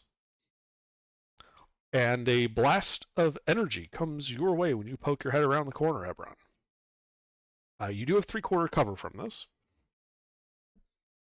Indeed. Duck and cover, duck and cover. As it misses. The bolt of energy it splashes by and hits the wall. Elendar, that was evocation. Hey, there's evocation. Sorry, I was just impressed by this GIF you posted. Well, I was walking really close to you so that you have my detect magic as close as possible. So I was like, this is how we walk. That is like absolutely flawless synchronization. Holy shit. It only works with two people that have the exact same height and have the exact same leg length. Well, yeah. Oh, yeah.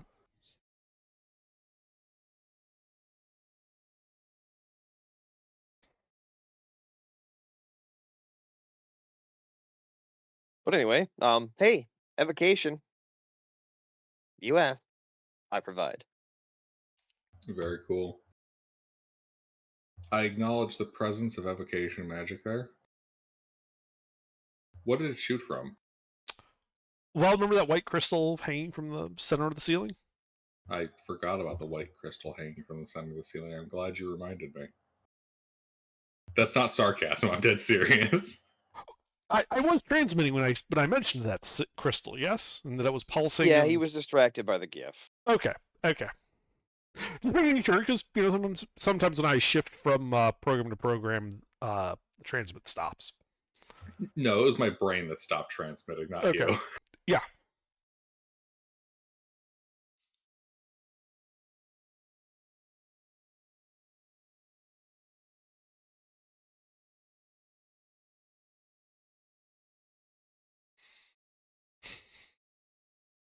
I peek the corner, fire a sling bullet at it. Okay. Well, roll to hit, and then it's also going to be shooting at you.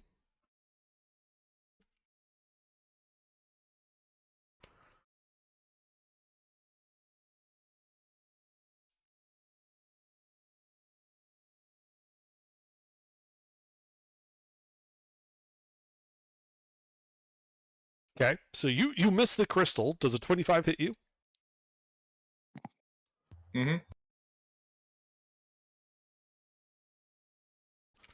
So it hits you for 17 points of force damage. Jesus. Oh, no, it doesn't. Hits me for less. Why is that? Ring. Force resistance. Nice. I knew I'd get use out of this. So yeah, your bullet missed. Come disintegrate me now, Under. Come disintegrate me now. Okay. On a deck save. No. So what do you do now? Anyone got ideas? I mean, probably just missed it. He did. Like, you clearly saw, Hebron, that you just missed the crystal. Try again. You try it.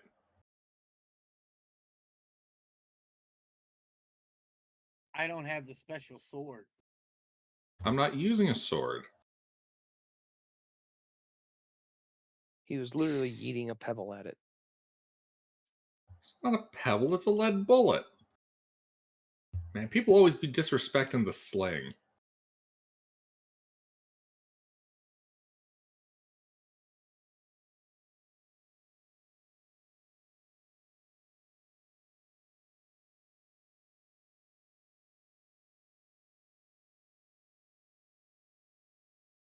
Can I hit it with a ball bearing? Just throw a ball bearing at it? Don't you have a bow? Yeah, I guess so. I could shoot it with a bow.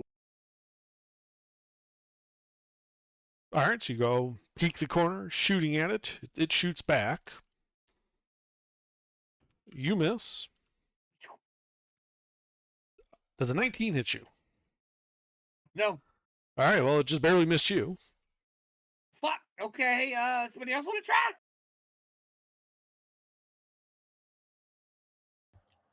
What was that? Was that tougher than you expected? Well, no, but it just, you know. All right, all right. I'll let you do it again. You know, since it's clearly not tougher than you expected. Go on. You can do it. All right. I'll try again. Okay. Well, roll to hit. It's going to shoot back.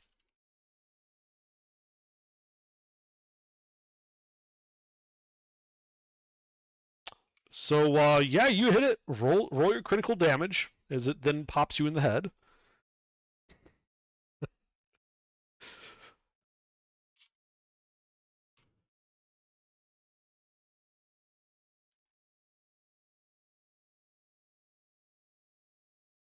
Yeah, as you guys hear the sound of like glass breaking,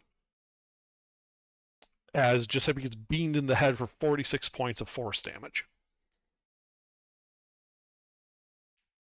And you saw, Giuseppe, that you did shatter the crystal. That was not a fair exchange.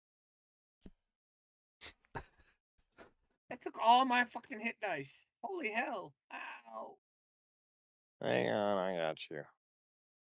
Well done. You did it. Never again.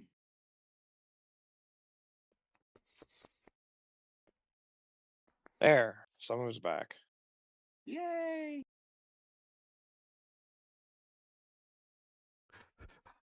Ah, yes, Elendar, your heal bot. Yay.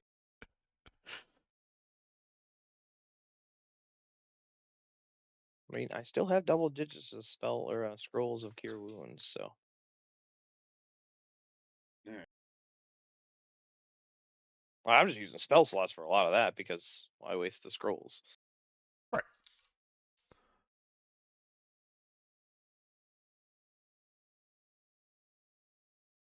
Well, the crystal chandelier has been shattered.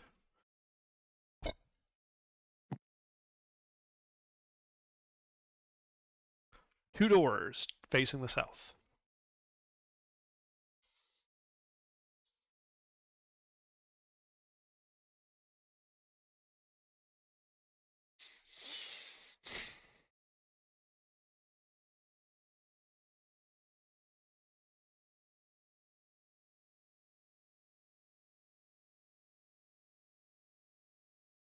Gilbert, what you doing? Thinking. There's two doors. I know. But I have to If decide there's which three, I would door is understand. most auspicious. Under? Yeah. Which door was the crystal by? It was in the center of the room, hanging from the ceiling. I go to the right door. Okay, the eastern door.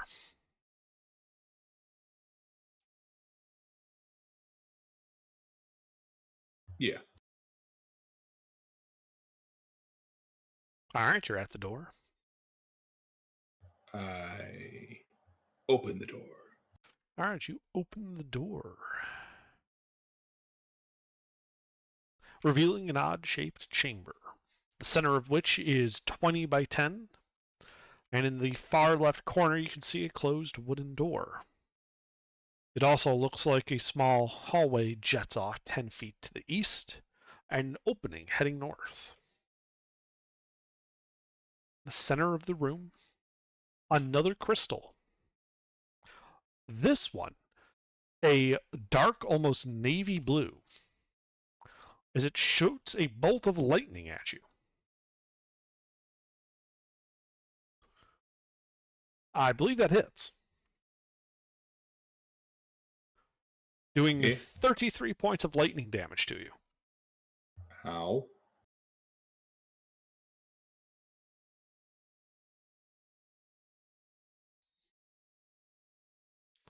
Fuck it, I charge it and I go swing the adamantine sword at it.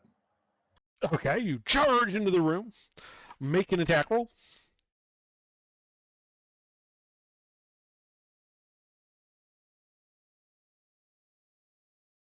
You hit it. Roll damage.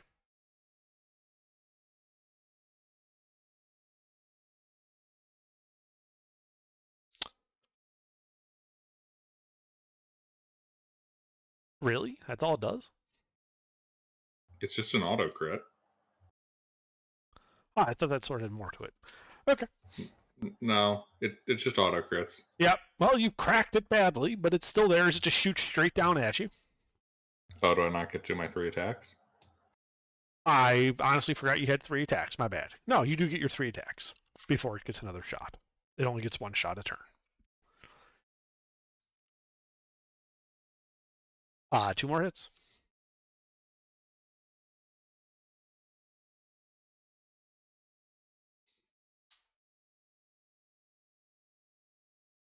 Yeah, as you hit it and shattering it, your third swing just clipping the little wooden post that was hanging from the ceiling on, sundering that as well.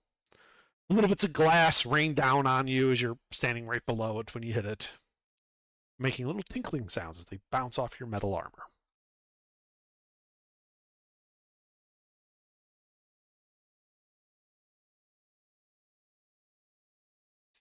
Word.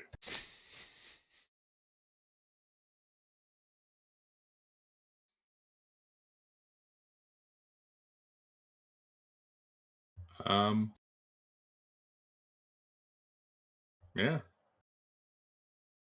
I'll just keep following the corridor. Okay, so you go to the next door. Mm-hmm. And you open it. Mm-hmm.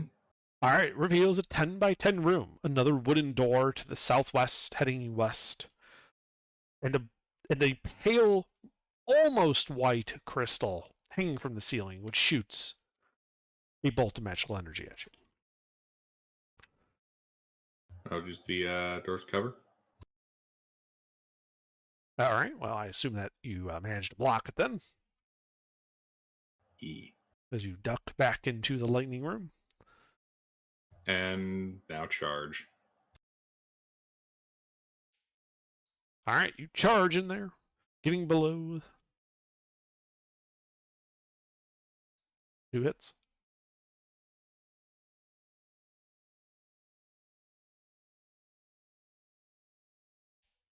As you, with the second blow, shatter the crystal.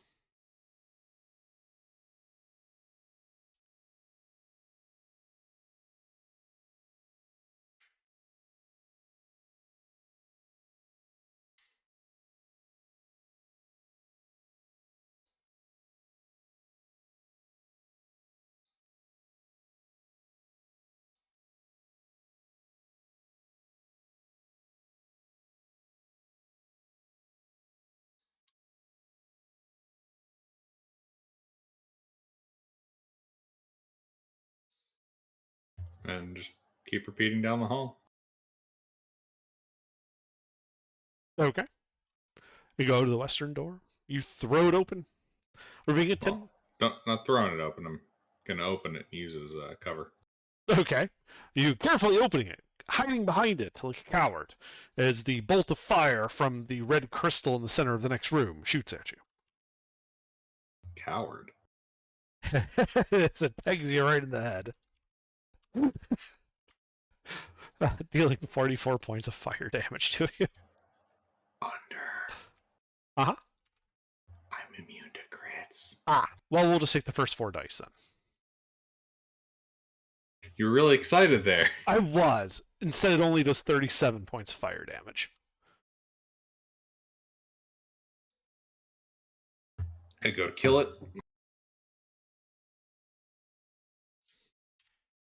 Okay, you run up to it.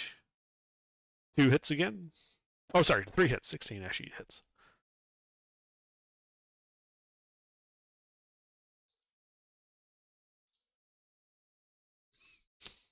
As you break the crystal, a closed wooden door heading north. I could use some healing. Okay, okay.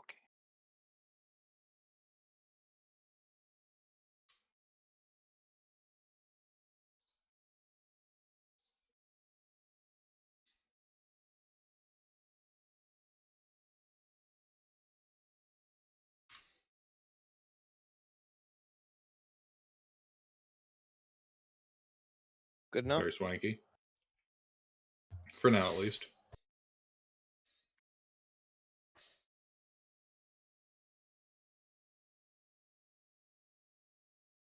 All right.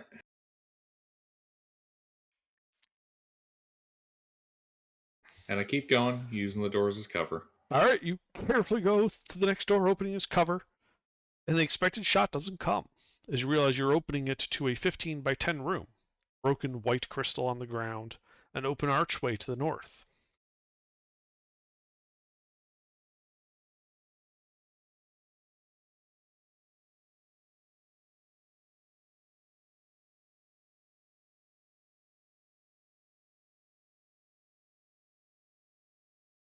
You said there's broken crystals on the ground? Yes, as this is the first room you entered, and you broke it. You made a circle. You came from the north.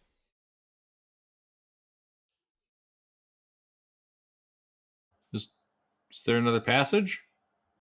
Not that you can see. I go back and start assaulting those little divots in the walls. Okay, you go up and start hitting the walls with all your might, having no effect. Like, like Go it's check Dark the door Souls. dinger to see if it's lit up.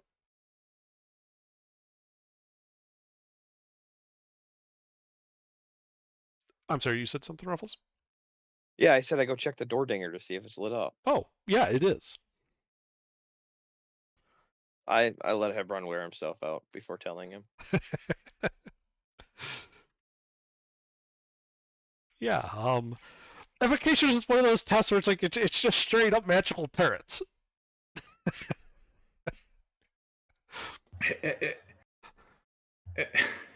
Heberon's gonna like walk out of the room stammering, mumbling some shit about goddamn wizards coming up with esoteric shit for everything else, and ran out of ideas and went with elemental turret, cursing Nesset. A subversion of expectations.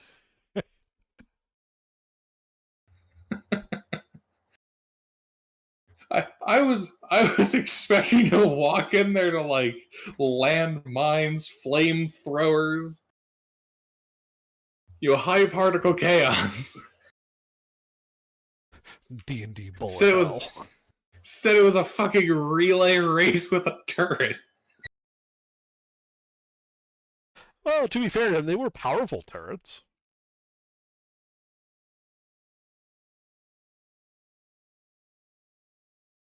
You know what? Hebron's gonna think about that for a minute, considering the validity of that point. And then he's gonna go back to shit talking Nesset.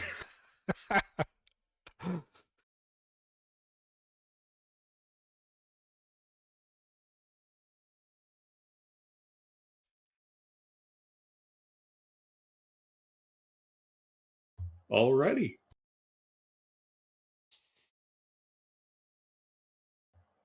Sweet.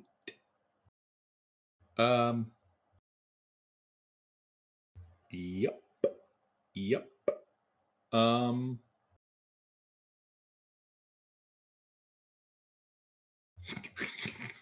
Conjuration, I guess.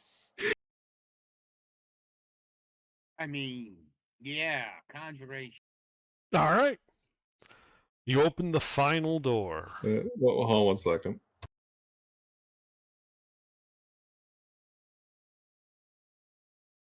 Okay. Continue. Yeah, you open that final door, revealing a 5-foot wide hall running to the southeast about 30 feet before turning to the east.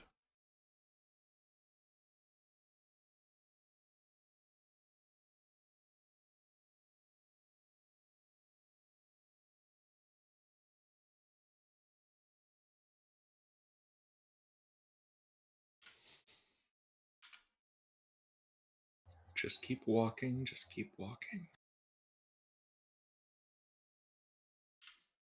All right. Well, it turns to the east, goes 5 feet to an open archway, which opens to a 15 by 15 foot square room. a wooden door set into the south wall, and a large circle of arcane runes etched into the floor. A soft dwemer of magic emanates from the runes, and a solitary gold coin is like laying on the floor, just off center, inside the runic circle.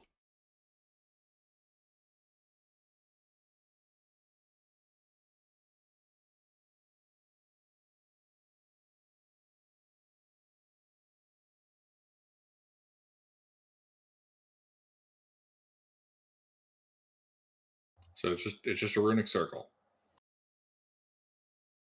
Which definitely has magic coming off of it, yes. Okay. What kind of runic circle? Make an Arcana check. I don't know. Maybe a summoning kind? Unknown. An unknown kind of summoning circle. What's it made out of? Oh wait, nope, sorry. I'm sorry. I thought that was a level 7 thing. It's actually level 5, which means you would figure out that this is in fact a teleportation circle. I see. And I think I was about to start asking if it was like scrawled in virgin's blood. No, it's carved into the floor. Much better. Yeah, you could have filled it with virgin's blood. That's a dead giveaway for what that shit summons. Yeah, but I mean, all you have to do is walk over there and slit your wrists, and then it's done.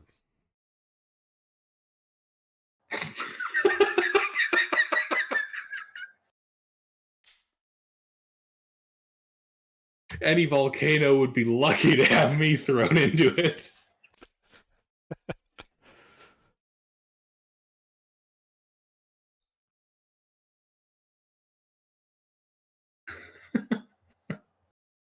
All right. Now, gentlemen, let's go stand in it. Actually, wait, hold on. Is that a door? To the south, yes, there is a closed wooden Yeah, door. I'm not dumb enough to stand in a teleportation circle. There's a perfectly good portal right over there. Are you sure? It's calling to you. Oh, fuck you guys. I was proud of that architecture joke. I opened the fucking door. So you walk over to the door. On the inside. It does not budge when you pull on it. Like the handle doesn't even turn. In fact, as you look at it, you realize that that's really more of a decorative handle. It's not actually meant to turn. Insolent door frame. It's clearly a pull door. It does not budge.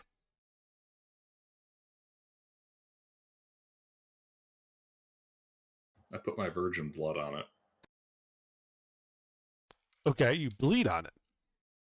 The blood does not get onto the wood of the door, but seems to be almost like you're smearing it on like an invisible force about a millimeter above the wood.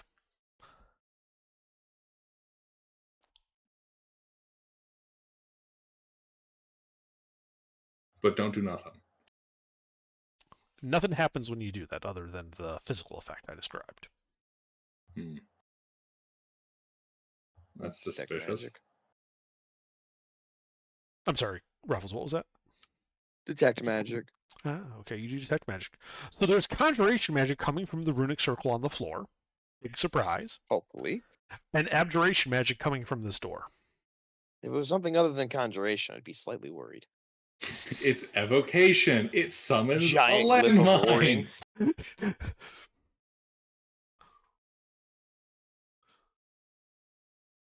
All right, and then abjuration. Abjuration on the door. Circle is conjuration.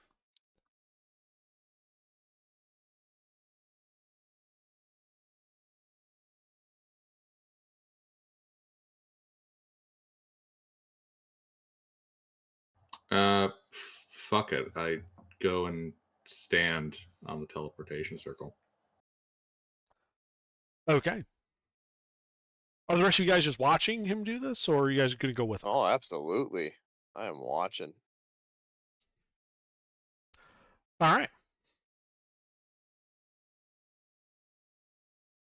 So you step onto the inside of the circle, Hebron. And from everyone else's perspective, you disappear. From your perspective, you are now standing in a large runic circle etched on the floor of a different room. Several scraps of cloth and several bones kind of littering the ground around you in this 20 by 15 room. A 5-foot wide hallway goes out the north of this room, 15 feet, to 3 closed wooden doors, one to the north, one east, one west.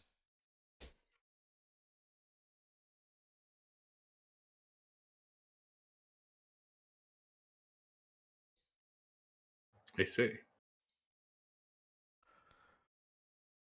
Which one looks like the door that I saw in the previous room?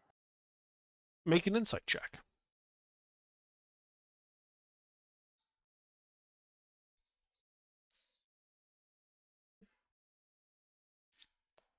All right. Well,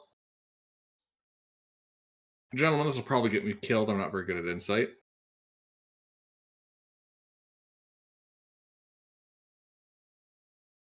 So you're looking at it, and yeah, it looks like it's like the mirror image, like the obverse side of the door that you were looking at from before.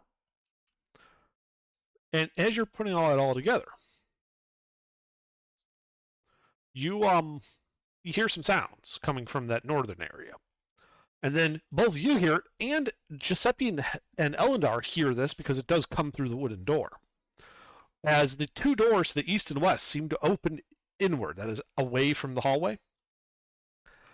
And you just hear Hebron as a mass of Zvarts come charging into the hallway, running down with their shitty little weapons.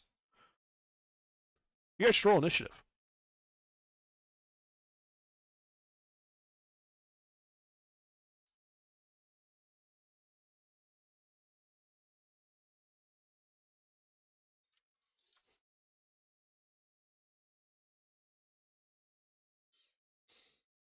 Because these little blue smurfs are charging.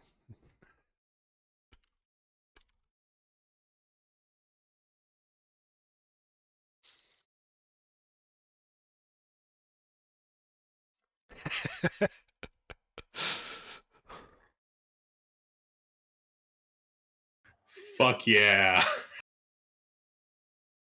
Minister. Yeah.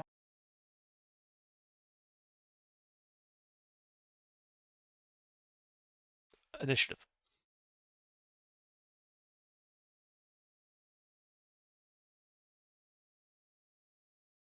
Okay, I need to settle down. I'm like rocking out in my chair right now.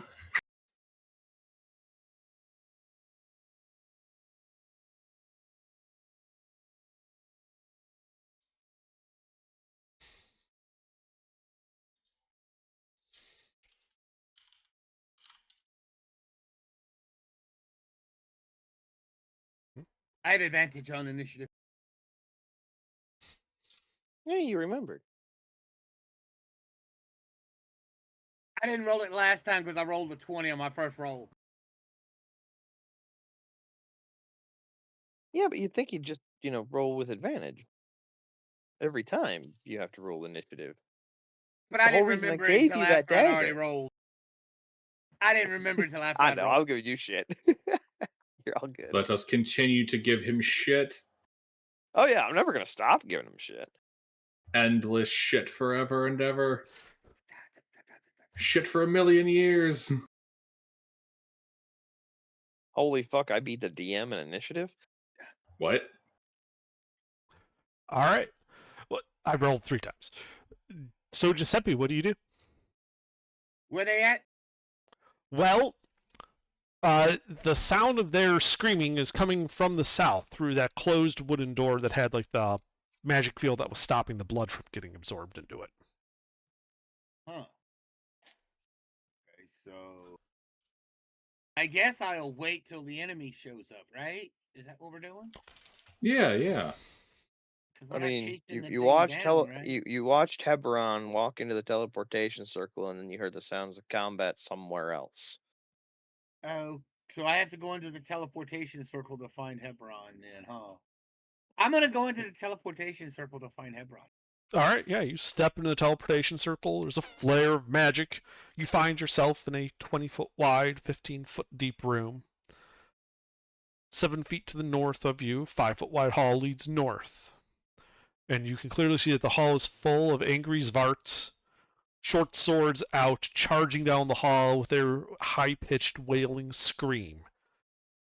And in front of you, like 2 feet away, is Hebron, his back to you, his sword ready to face the oncoming horde.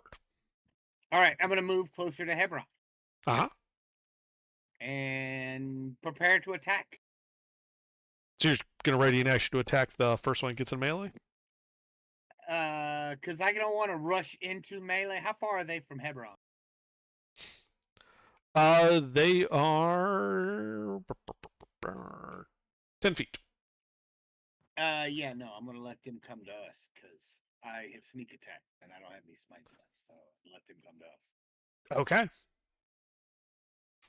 Yeah, I'm gonna ready an action to stab one if it comes in range.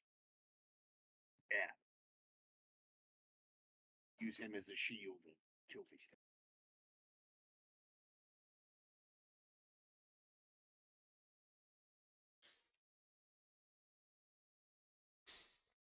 All right. Hebron. All right. Draw the sword. Bonus action. Speak the command word to light the flames. Close my eyes. Start bopping my head to E1, M1, and charge in. All right. Well, you run up to the entryway to the hall. It is full of Zvarts. You are now in melee with a Zvart. It will previously have been full of Zvarts. I am running on a simple strategy here. Keep hack and slashing until there are none left. I will be action surging. 1 attack per Zvart. Okay. Well, start rolling. There's only one in melee with you because they're coming down a hall. Yep, I'm just going to keep going. Okay. So, miss, hit, hit, hit, hit, hit.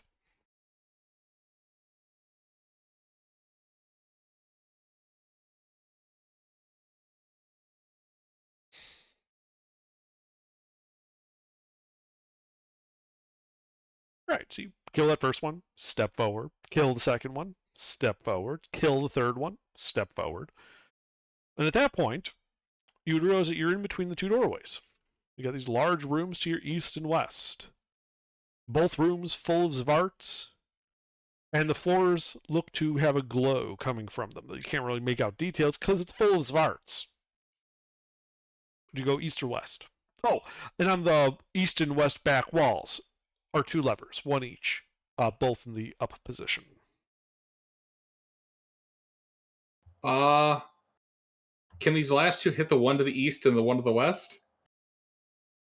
Yeah, you can create some space. Yeah.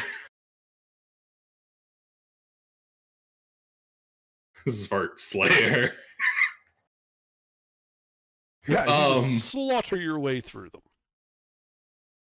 Oh man, I got choice paralysis. Left smarts or right smarts? Indeed. All right. Anything else in your turn? Do I have any movement left? You've only used 20 feet of movement.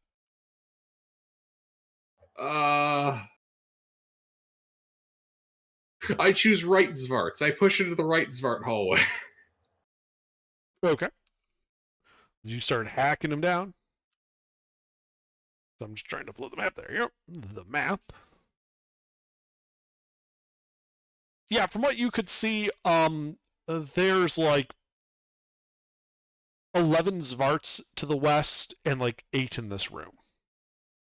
They are tightly packed. Oh, I see. I want to go to the one with most Zvarts. Well, this one, they were about equal. This is after you cut down 3 in the eastern room, because that's what you said you went. Okay. Ready to go east, yeah?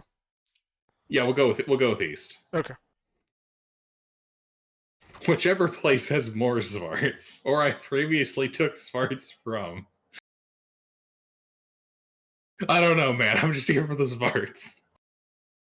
Yeah, I got that. That's everything I got for now. Okay. Elendar, you're still in that northern room. I guess I'll step on the little patty boy. All right, yeah. You step onto the pad, find yourself in that southern room, looking to the north. There are dead Zvarts all in the hallway, blood on the walls. Gilbert or Hebron not in sight. Giuseppe kind of standing like 5 feet from the entrance to the hall, as if readying for with this shocked expression on my face. Why are you shocked? I just watched Hebron turn into a Cuisinart.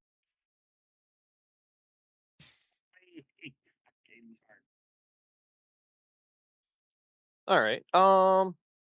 Which way is the most carnage ahead? north. That's the only carnage you see. The hall. So I can't see, not dead Zvart versus dead Zvart. Correct. All of the doorways Zvarts ahead of me. all of the Zvarts you see are dead. Okay, so if I move to that hallway Yeah. and look up, which way has more carnage?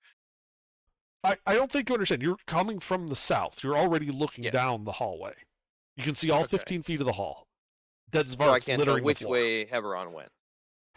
Unfortunately, he attacked both east and west and then went east. So no, you can't. Gotcha. He cleared out All right. everything near the doors. Which way did he go, Giuseppe? I mean, you can tell that because Nice there's point. very clearly footprints and tracks left Nice through point. the carnage as it goes to the east. Okay. Then I will go to the western wall and meld with stone. Okay.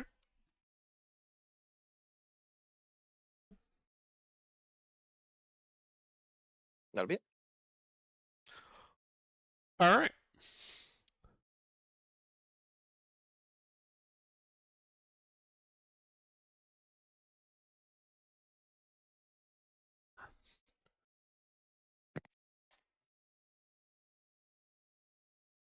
So, Hebron, right in front of you, 11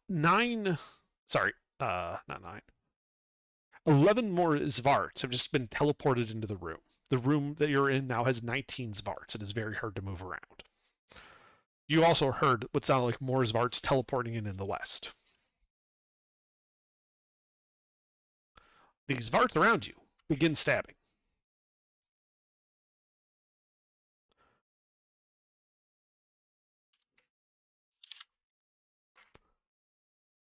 I'm a little confused. It seems like you're trying to threaten me with a good time. Wow, only 2 hits. Yes. You just bounced off his armor. As you deal. This is not good for the Zvarts. It is not. No. They are not. All right. As more Zvarts come charging into the hallway, Giuseppe slipping and sliding along the gore as they charge down the hall and start filling into the room in front of you and around you, triggering your ready to attack. So wait, they go around Hebron? Oh, they come from the They came out of the other room. He's in the eastern room. These guys came out of the western wall and just ran down the hall to you. Yeah, that hits the first Zvart. Is what's his name in melee with me? No, you're alone.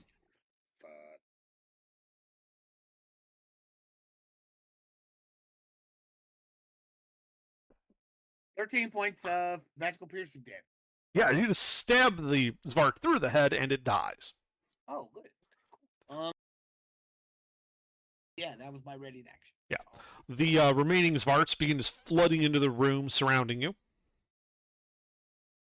And then they begin stabbing. Oh, no stabbing. Does a 20 hit you? A 20 is the only thing that will. Yeah, that's my armor class. This is 20. Okay. He stabs you for 7 points piercing damage. Ew. So the 20 by 15 room you're in, full of Zvarts. The hallway in front of you, full of Zvarts. And it looks like more Zvarts are coming. Your turn, Giuseppe.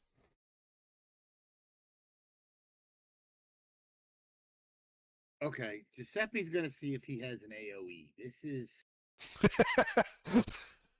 I mean, you watched me disappear into a wall. You know what's coming. Yeah, I know what's coming, but that doesn't help me any.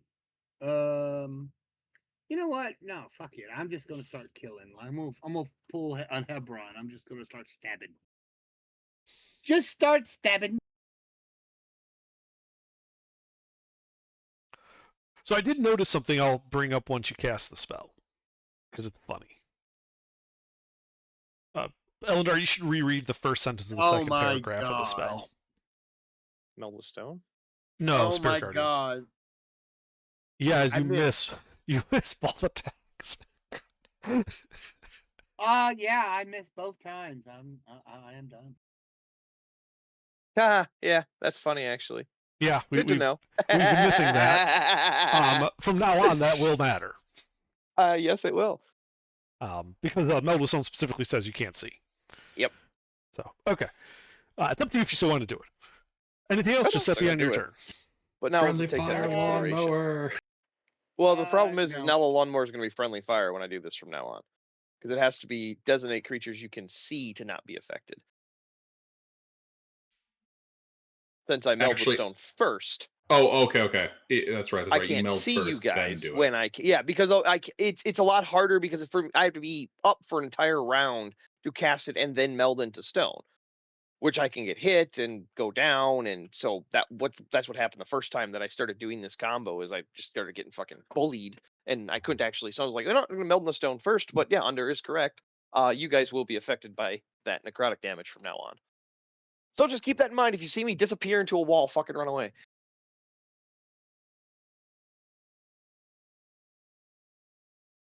Anyway, sorry. Anyway, yep. So Giuseppe, anything else on your turn? No, that's all I can do.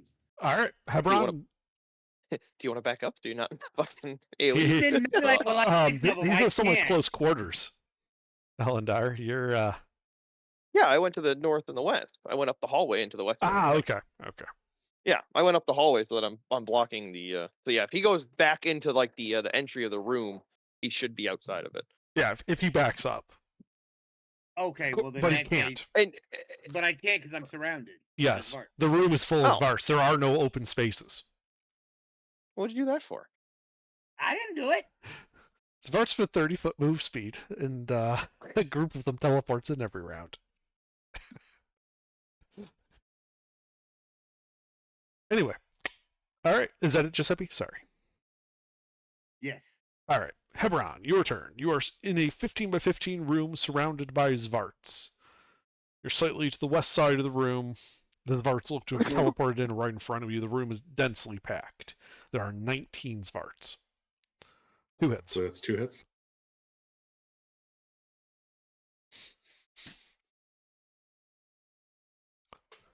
You slay 2 of them. All right, just keep pushing in. All right, yeah, you're wading through. You're like in the dead center of the room. The Svarts are climbing up against me like those demons clawing at Doom Guy. Yes, that is exactly how this is going. Anything else? No, I get to cross out like so many grudges from my book. Okay. I'm pleased as punch. That's my turn. Elendar. 4th level.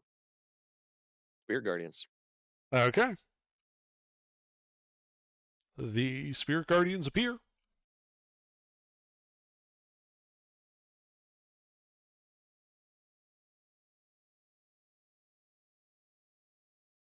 You got a high wisdom, right, Giuseppe? My DC is 18. What am I rolling? Not yet. No, at the start of your turn, you'll have to, because I can't see you to designate you to not be hit by Spirit Guardians. But it should basically clear them out at 4th level. So you'll get 1 turn of getting bullied by the Spirit Guardians. Yeah. So you turn on Spirit Guardians. Anything else? Nope. All right. Well, more Svarts pack into that western room. More Zvarts teleport in around you, Hebron. The room is literally like a mosh pit, just pressing in on you from all sides. And then the Zvart's turn. And a bunch of them are This ought starting to be interesting. Yeah, so I need wisdom saves from Giuseppe and Hebron. And Eldar, just roll damage, because if it's high enough, even if they pass, they still die, so I won't even bother with their saves. Yep. Did you say wisdom saves? Wisdom. Yes, because he cannot see you to designate you as not hit by this, so Ooh, that was a good everyone one. gets hit.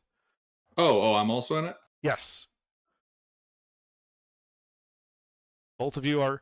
Like, if you move 5 more feet, Hebron, to the east, you'll be out of it. And if Giuseppe moves 5 feet to the south, he'll be out of it. The problem is, there's no open space to move to, so you'll have to make that space. All right, Giuseppe failed. You take all. Hebron take half.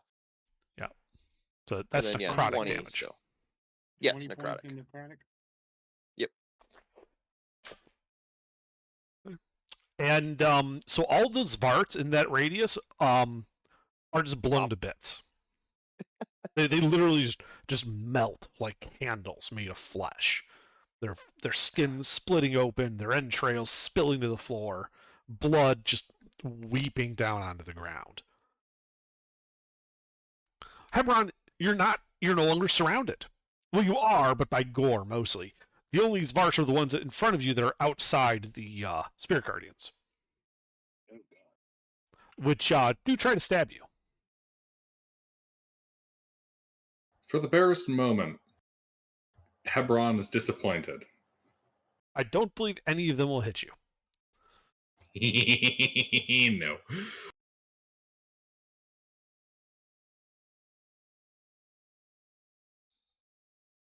Several of them try to get in to flank you, Hebron, and melt as they enter the Spirit Guardians.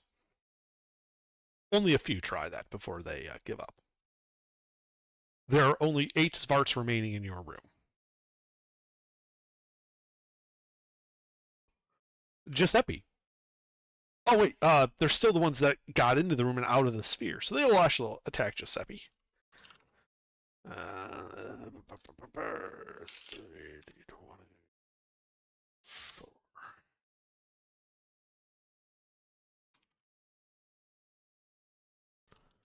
Giuseppe gets stabbed in the back. For 12 and then 6 points of piercing damage.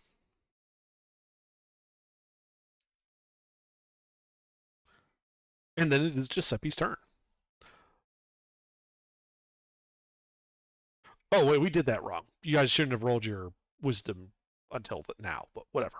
We'll Sure. ignore that for this time. So, Giuseppe?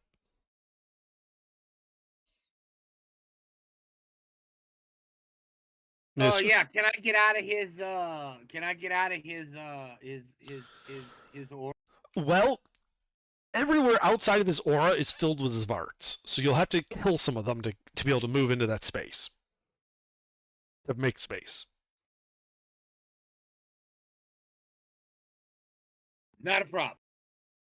Then roll a hit.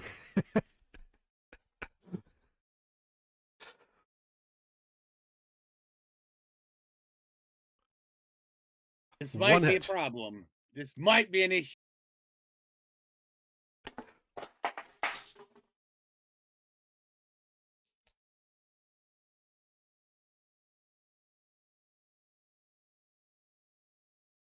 All right, you kill him. Step into his spot out of range. Yep. You kill one, pushing back into that mosh pit of Zvarts. And you're out of the aura. Anything else on your turn? No, that's it. That's all I can. All right, Hebron. There are Zvarts here, yes? They are in front of you, between you and the lever on the wall.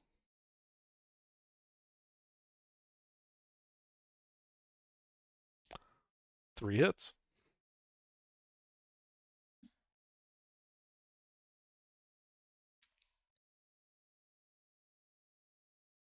As you just slay 3 of them, making your way to the lever. And getting Can outside I- Spirit Guardians. Can I bonus action shield bash another one back into the Spirit Guardian? Yes. They are They're small. small, right?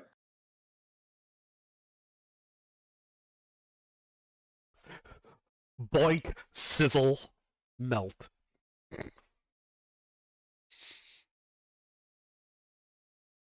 There's How many only are left? 4 left in your room. When do they teleport in? On DME. All right. Heberon will hang out over here. Okay. But that's all I got for now. All right. Elendar.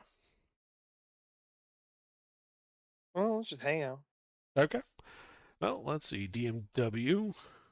Let my race do their thing. You little weasels. No, that was the one before this one. Right. Alindar, they're like eerily look like Alindar without a face ghosts. With tattered clothes and So 12 more teleport into the room with you, Heberon. 2 of which are nearby and outside the Spirit Guardians. The remaining 10 appear in there. And then it's the Zvart's turn.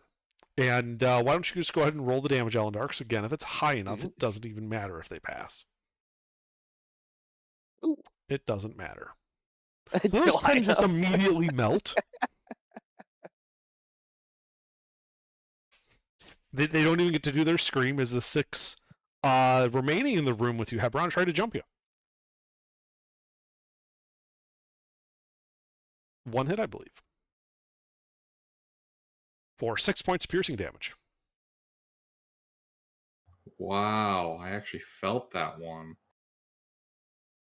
Giuseppe, there is also 6 in this room with you now, and they try to jump you.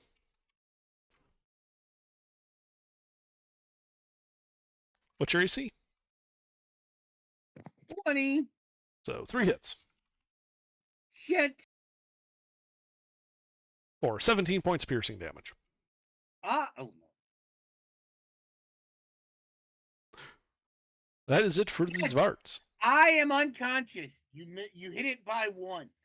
I had 16 hit points. You had 17. I am unconscious.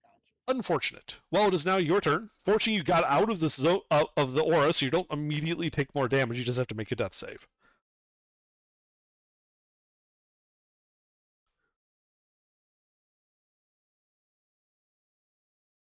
Hope for a nat 20. Well, it's a pass. Well. All right, Heberon. There are 6 Zvarts trying to stab at you. You're back to the wall. Next to you, the lever on the wall. There's only 6. The other ones that got teleported in got exploded. Yep, they melted as soon as they teleported in. Heberon's gonna feel sad. He's gonna kill these guys. All right, ruled hit.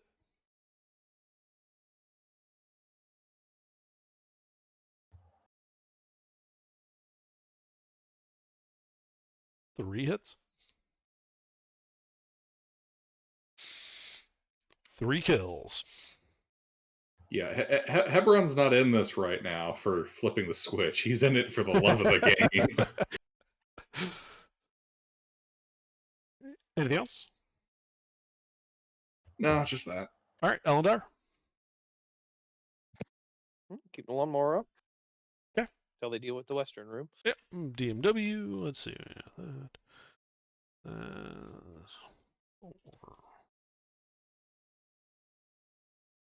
All right, DME. Ooh, high rolls.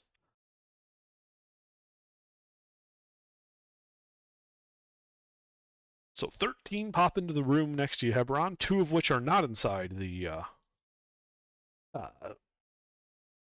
Spirit Guardians. The other 11 being inside of it. Then it is the start of the Zvart's turn, and Elendar, if you could just roll damage.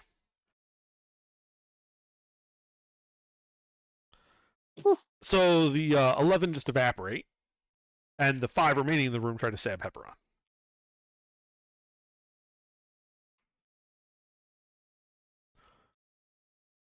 2 hits on Eberron, I believe. 2 normal hits. Yep. For 14 points piercing damage. Wow. They actually managed to do some amount of damage to me. They'll have to keep this up for a while.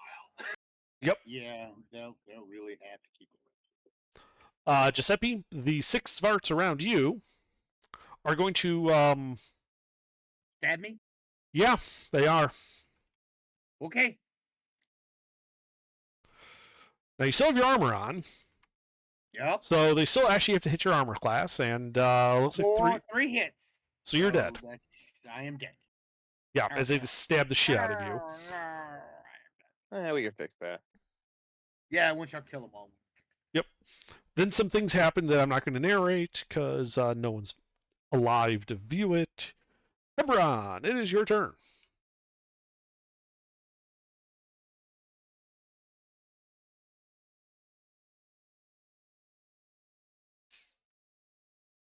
Gilbert. Yep, just copy pasting. 2 hits.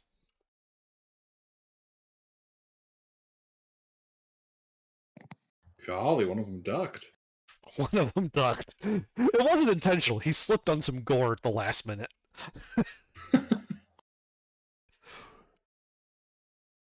As you reduce their numbers again to 3.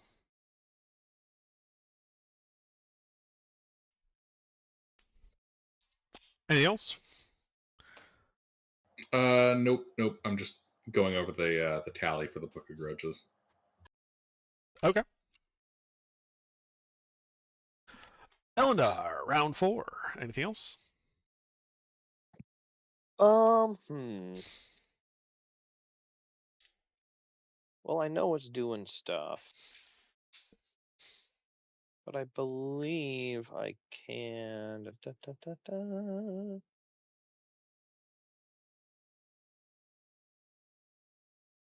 I'll make a perception check at disadvantage to see if I can get a vibe for how the fight's going. Okay. Make your perception check at disadvantage.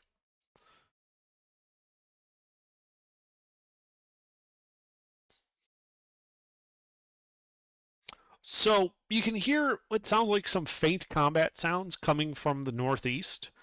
All else is quiet. Okay, so I don't hear any sounds from the south, where I last knew Giuseppe to be. Correct. I'll give it a round. I hang out. Okay. All right, then to the east. Let's see. So that's.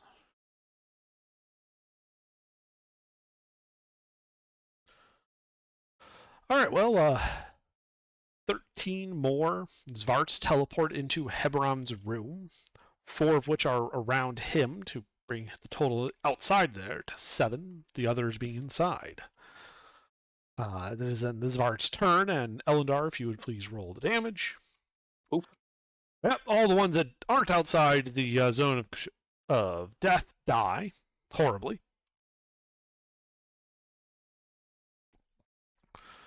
Then the 7 in the room climb over themselves, staying out of the aura of melting, to stab at Hebron.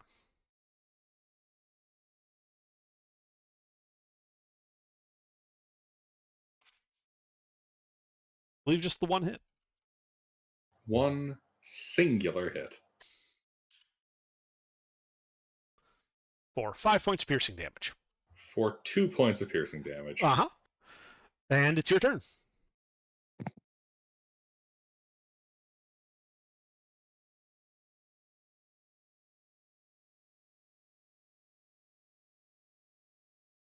Two hits.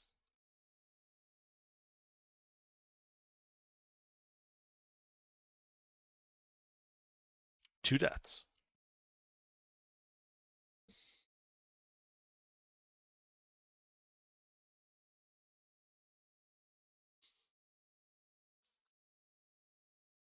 I'm at 22 dead Zvarts, I believe. Mm-hmm. Elendar's still ahead of you. That's fine. I'm. It's not a race. It's about. Well, I mean, it's definitely about their race, but it's about getting a specific number of Zvarts.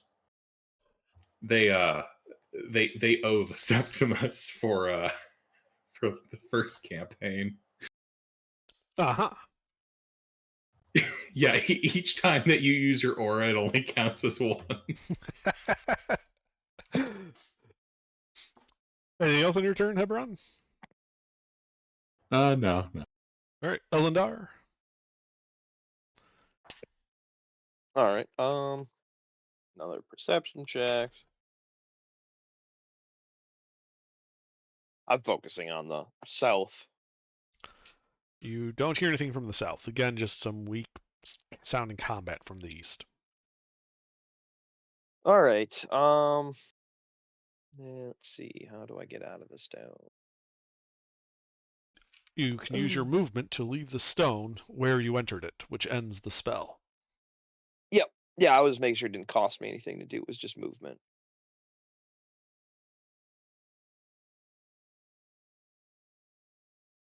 Yep. Okay. It does I somewhat stepped- imply it uses all of it, but it doesn't explicitly say that, so no, it doesn't. Yeah, it just says you can use your movement. It doesn't say, yeah, all of. Right. It's weirdly worded. It is weirdly worded. I would not have wanted it worded this way. Yeah. Because your movement is specifically one thing. Anyway, so I step back into the hall. Yep. And So you can see Mhm. to the south, it is slick with gore, and there is nothing standing. Just Okay. mounds of bodies. all right. And it do looks I like see a Giuseppe, Giuseppe-shaped body. you do, covered in gore, not moving on the ground. Just inside your spirit guardians, like 5 feet inside. Yeah. I'm gonna go over there and cast Revivify on him because it doesn't look like he's breathing. Okay. So you walk to the south. That is 15 feet from your position. Mhm. So you've spent 20 feet of movement so far as you get over to him and you cast Revivify. Mhm. Giuseppe, we wake up with a hit point and a level of exhaustion. Or, sorry, just a hit point. No levels of exhaustion. We're dead. Yep, you were dead. And then let's see. Can I do anything? Fuck no.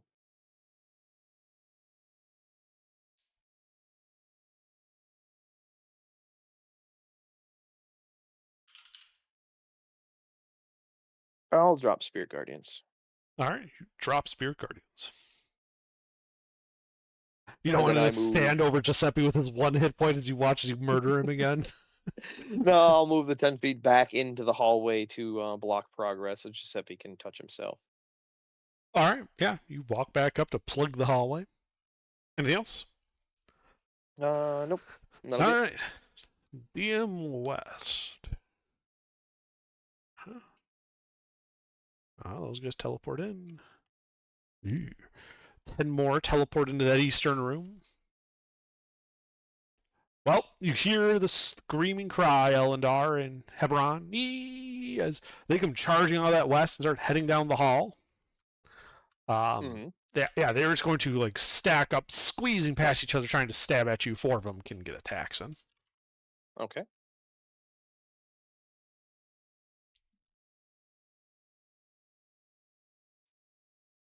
Three hits.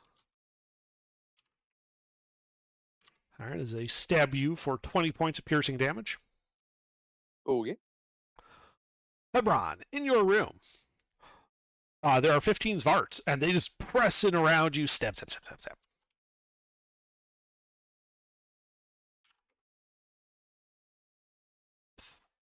I believe it's 3 hits. 1, 2, 3 regular hits. For a total of 18 points of piercing damage. 0, 4. Oh, sorry, 0, 5, 4. Yeah. That is all they can do. Giuseppe, so you are prone on the ground with 1 hit point. What do you do? Get up. All right, you stand and up. Get out of range. Yeah, well, there's nothing living next to you. 10 feet to the north, Elendar is standing in like the hallway entrance, blocking the Zvarts from pressing in on you. Ah, so he's killing them. Okay, so can I shoot around him Yes. with a bow and arrow? Okay, good. Yeah, it's a 5 foot wide hall. He's not that fat. Actually, pretty skinny. And you just pluck one of those Zvarts right between the eyes.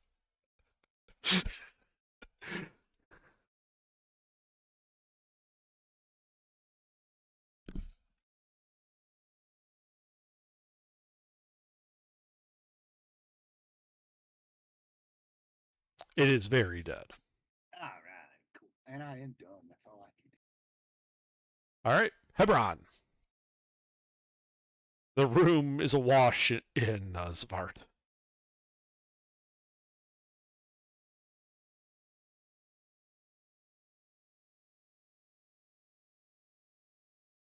Sorry, I had to turn down E1M1 a little bit.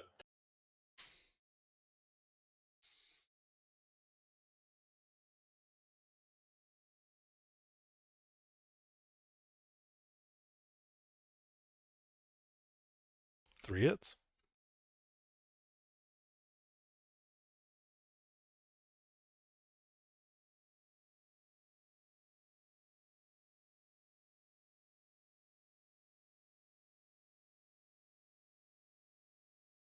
One of them might have just lived. He did not. They don't have that many hit points. If I roll minimum, do they still die? Let's see. Your minimum would be 5. Yes. 7. So he didn't have to roll damage if he hits. Basically. All right, well, there's 12 Totally remaining in the room.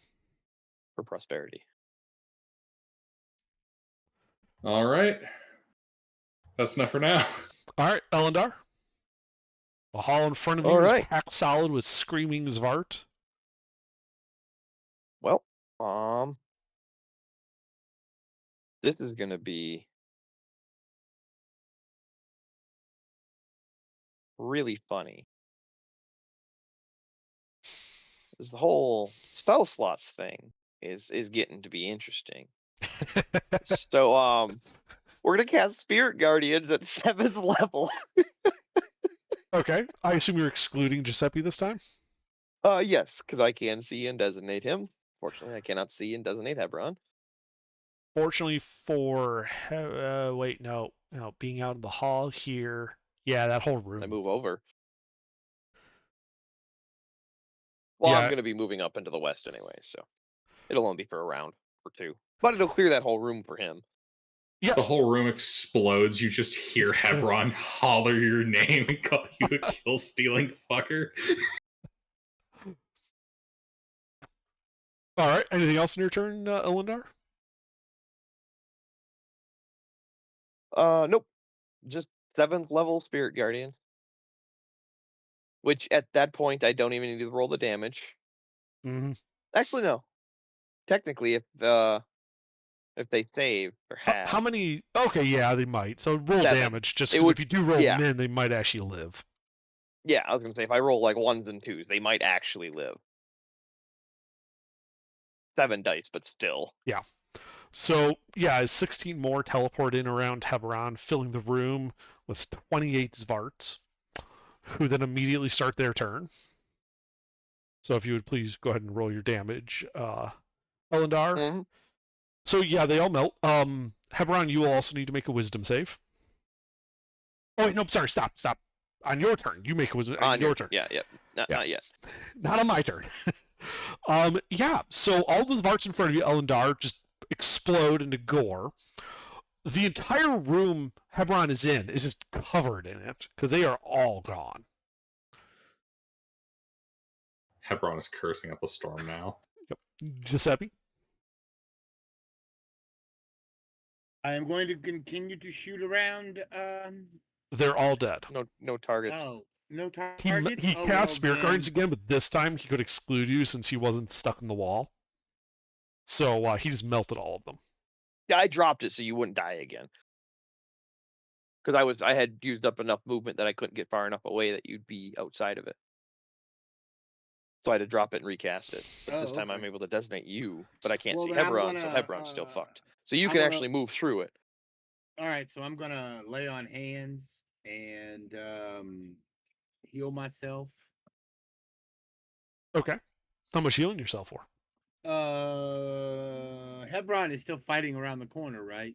We have to move around the corner. Well, you don't hear the sounds of combat anymore, just him swearing because all of his enemies just died around him from the Spirit Guardians.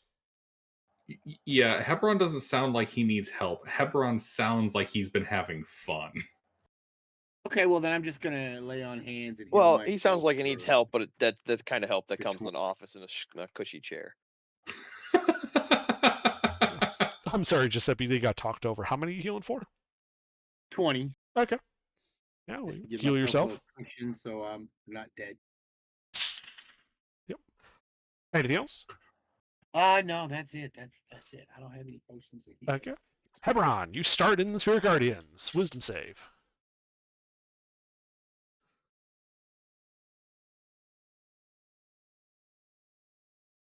And this is a spicy meatball, by the way. Oh, you pass. Well, Yeah.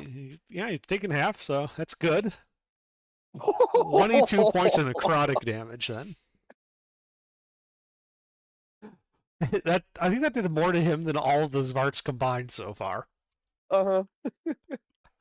Like I said, you just start hearing like cursing coming from around the corner. Something kill stealing fucktard.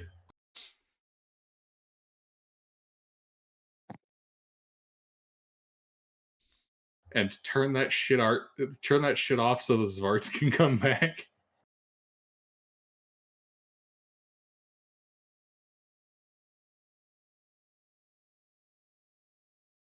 Oh, it's your turn.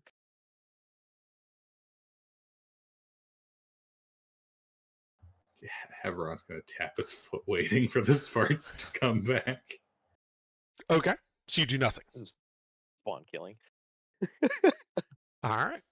Yeah, it's basically I mean, so he's spawn is- camping the Zvarts. Is there a space I can go to get out of this aura? No, from where he's positioned, the whole currently. room you're in is filled with it. Yep, and it's difficult terrain to move through, so Hebron's gonna just kind of stand here waiting Okay. All right, for his Elendar. teammate to quit team killing him.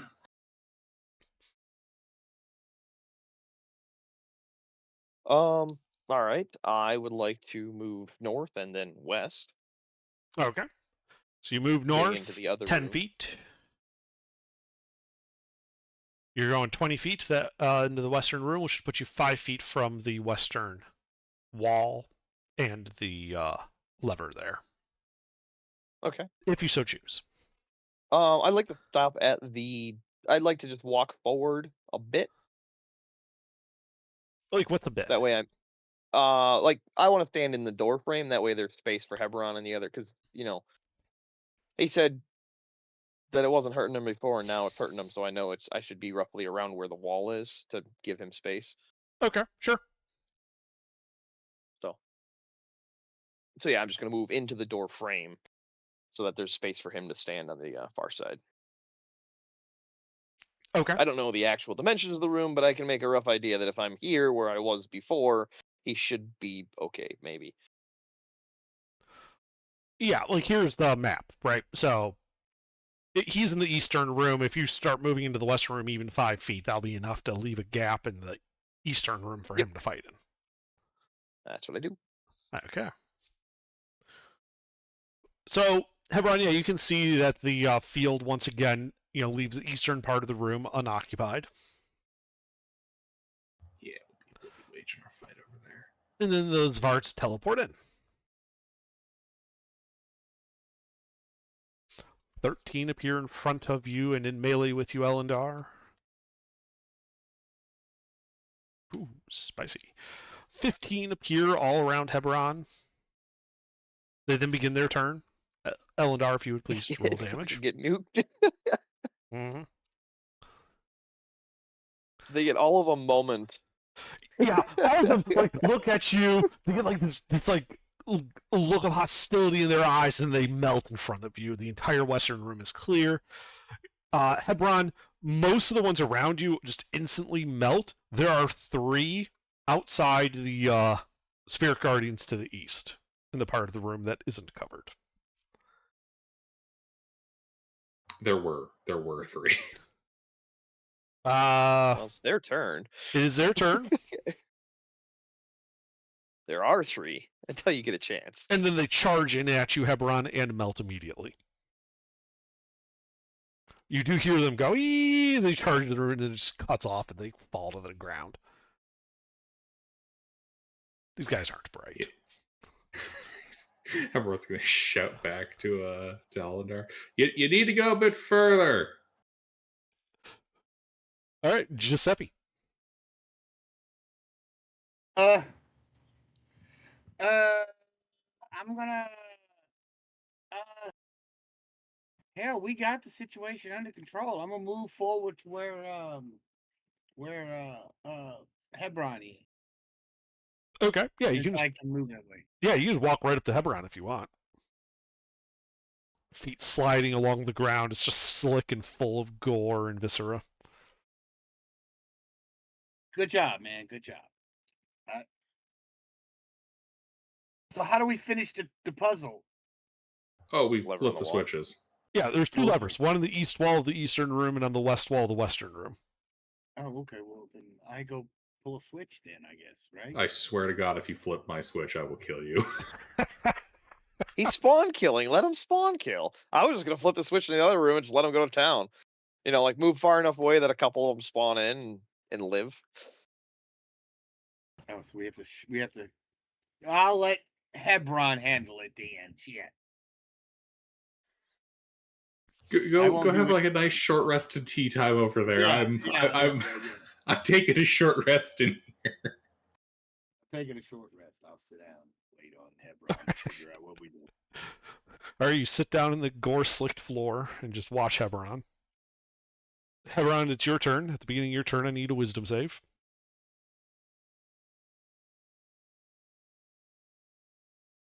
Oof. Indomitable. Ah, that's good. Also, oof. Well, Elendar, roll the damage. He's still in it? Yeah, Yeah, I wasn't able to move out of it he didn't. He didn't move on his turn. He just sat there yelling at you. because I thought you were going to move further.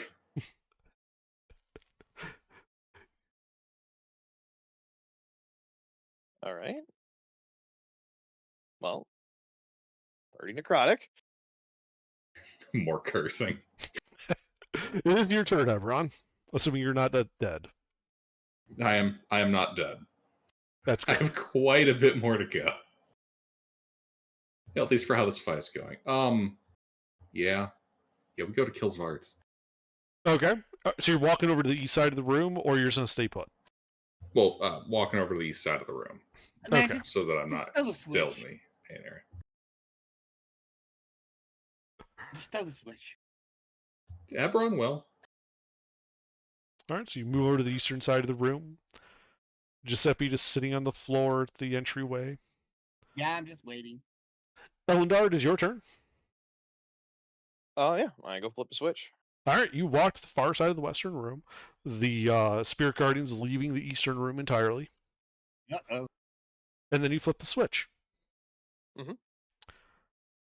I walk back 10 feet.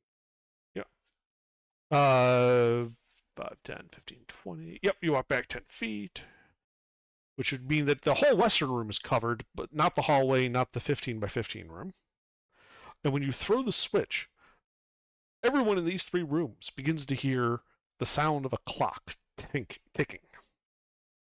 Oh, they're synchronized. Pull the handle! I yell out to Hebron. Anything Oh, else we in your have a turn, lever. Eldar? Nope. All right. Zvarts teleport in. Let's see here. 5, Oh, shit. 7. So 13 appear in the west room, all around Elendar. Temporarily. Yeah, just Mister, just hang out in his aura. Yeah, that's what I'm doing. I have to use this opportunity to strike a grudge from my book. As 12 teleport into the eastern room. I would say you're XP farming. Elendar, if you would please roll the damage as they start their turn with the west room at least.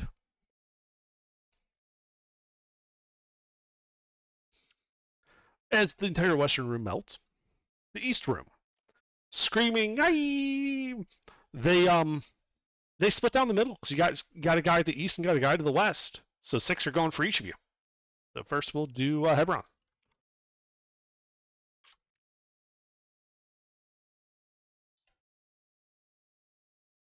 I don't think any of them hit you. No. And then 6 go for Giuseppe. I believe that's 1 hit on Giuseppe. I'm in the order. Okay. You didn't move. You're in the eastern room, you said, sitting on the ground watching. I moved away. Elendar moved away. There is no aura in the eastern room. Yeah, I'd have followed Elendar, but okay. Well, on your turn, you can. Okay, fine. Yeah, as the one guy stabs you for 4 points of piercing damage. Okay. And now it's your turn. I'm gonna move into the aura with Elendar. Okay. Well, the Zvarts in melee will take attacks opportunity against you.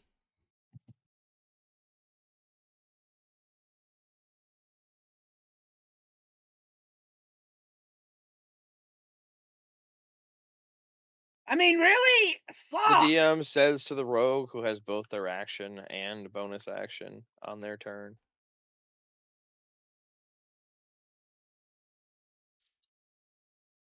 I could have just disengaged as a bonus action. Did you want to? I would have. Okay, I that's fine. mean, We can ignore it. I would have. I didn't know if you were saving a bonus action for something, so. No, I'm not. No, I don't have the resources to do anything. All right, well, Hebron is the one then yeah, doing you can it. have disengaged and moved off. Not a big deal. Okay, good, yeah. Anything else in your turn as you move into the western room, watching the Zvarts immediately melt as they get spawn camped in there. You hear, no. yeah, you just hear that clock ticking. Tick, tick, tick. All right, Hebron. It's gonna reset, man. All right.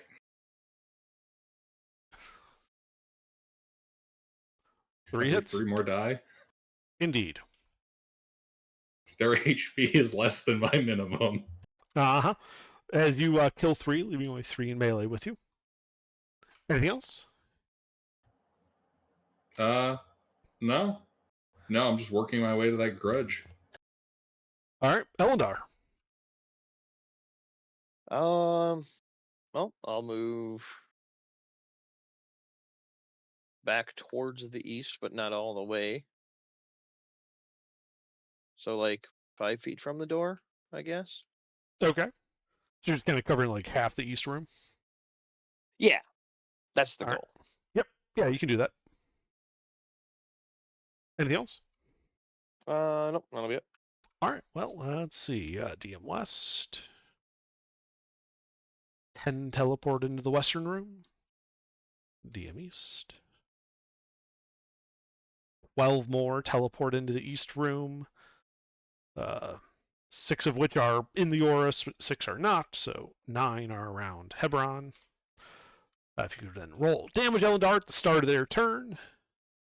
The 10 in the west room just melt, as do the 12 that were running to the west from the east room, leaving only the 9 around Hebron, which get happy with their knives.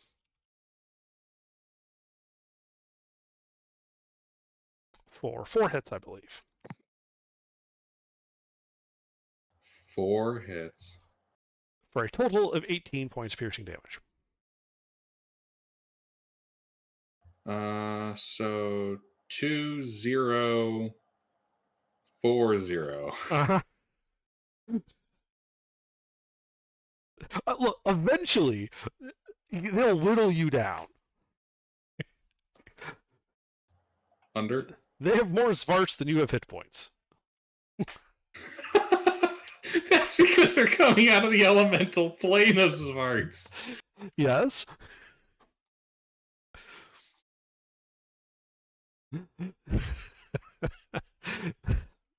But yeah, that's all they could do. Giuseppe.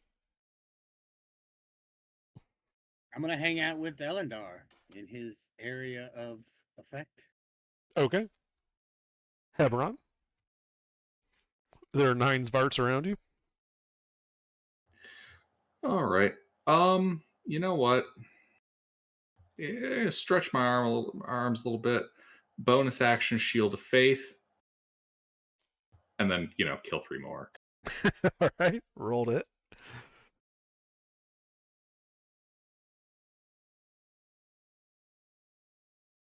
As you kill 3 more.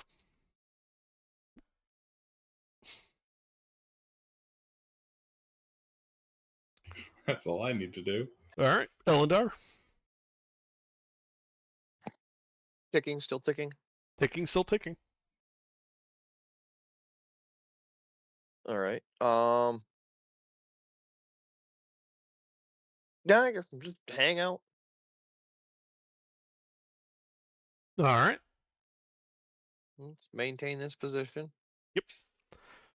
Zvarts teleport in. 12 into the west room.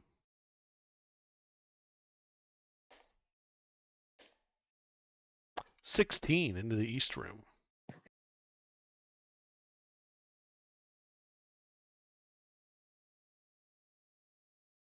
Leaving 14 around Heberon.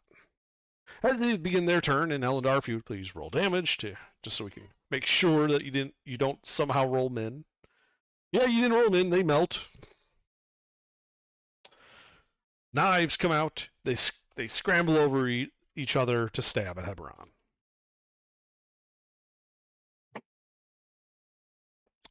With Shield of Faith, that's what, a +2? Uh-huh. So they all missed.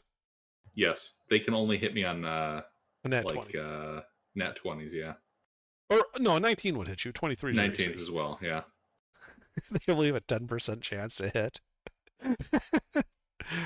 That's great. As the clock keeps ticking. Giuseppe? I'm just gonna wait and let Hebron get his fill of whatever he's doing. That's basically what I'm doing. All right. Heberon?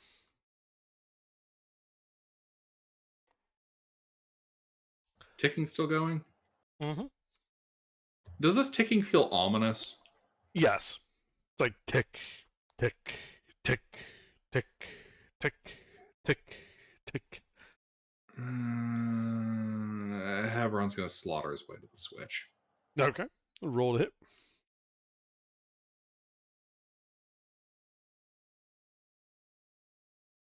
Two hits. 2 dead. Yeah. Punt that one into the aura. Yeah, you just oh, that's right, you got that bonus action that you can do. Yeah, you punt that guy into the aura. He immediately melts. You make your way to the switch, carving a bloody canyon through the horde of Zvarts.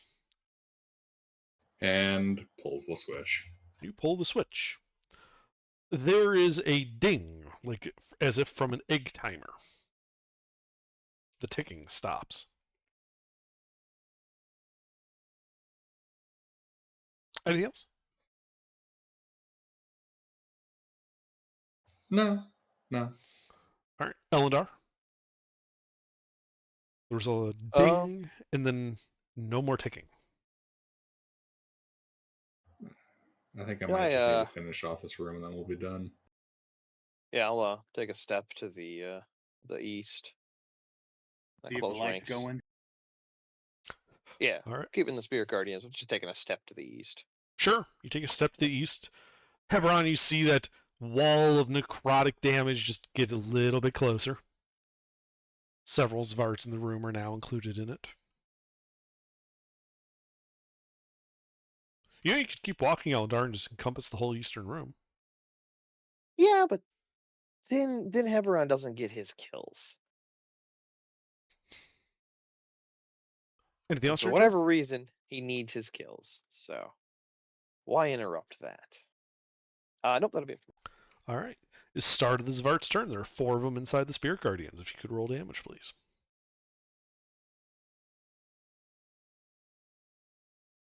Yeah, as they melt, leaving only the 8 left. who immediately try to jump Hebron. No hits. Giuseppe. No, I'm not doing anything. All right, Hebron. 8 enemies Varts.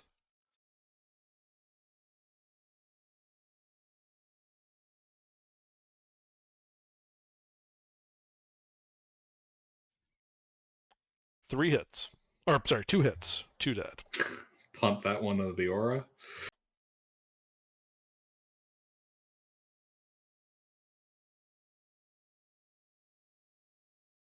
Yep, yeah, you punch him into the aura. Sizzle, sizzle, sizzle. And dead. Backstep to provoke an attack of opportunity. Which all 3 of them will take. Tight quarters. Oh yeah, all good. One hit you! The one that got the 16 is going to get bifurcated. Hit you for 5 points of piercing.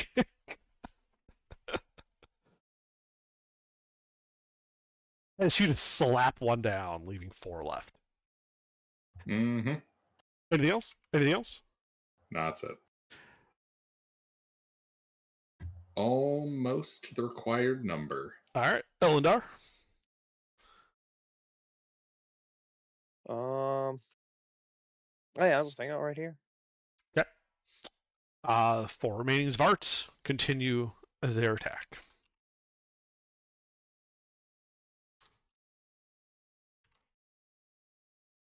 Nope. Oh, wait. Shield of Faith is concentration. Hebron, make a con save. Oh, yeah. Just in case. Yeah, no, you're... All right, so they all missed. In the interest... Giuseppe, you doing anything? No. Hebron?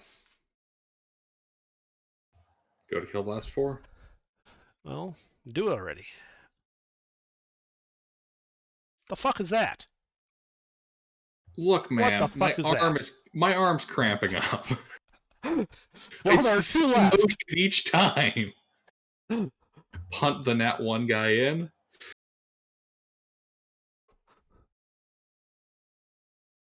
Yeah, you send him in. He dies. There's a solitary Zvart. Backstep. He attacks. I was worried for a moment.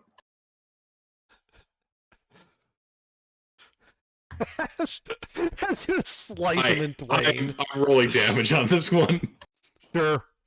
You need to end him rightly.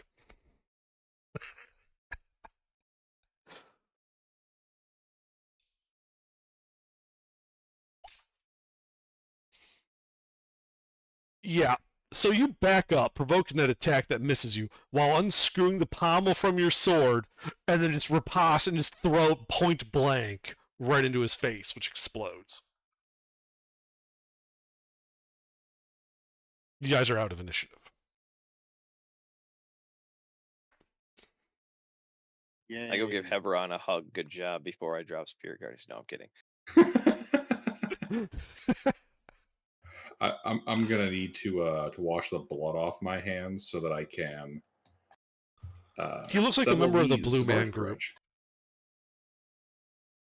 Like, you just look like a really gross version of the Blue Man Group. Just covered in Svart viscera. Mm-hmm. I mean, hey, I can now have the Svart major grudge settled.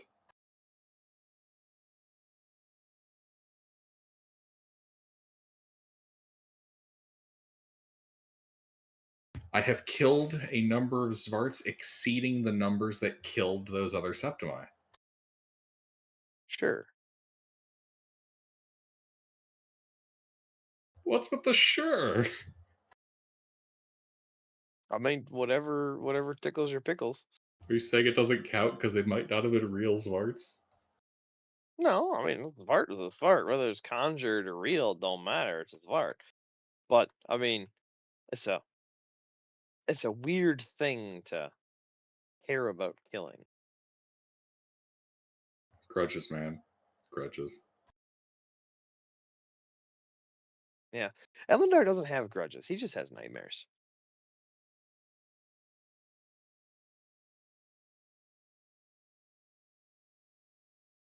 Hmm. Have you tried putting your nightmares into a book of grudges? No.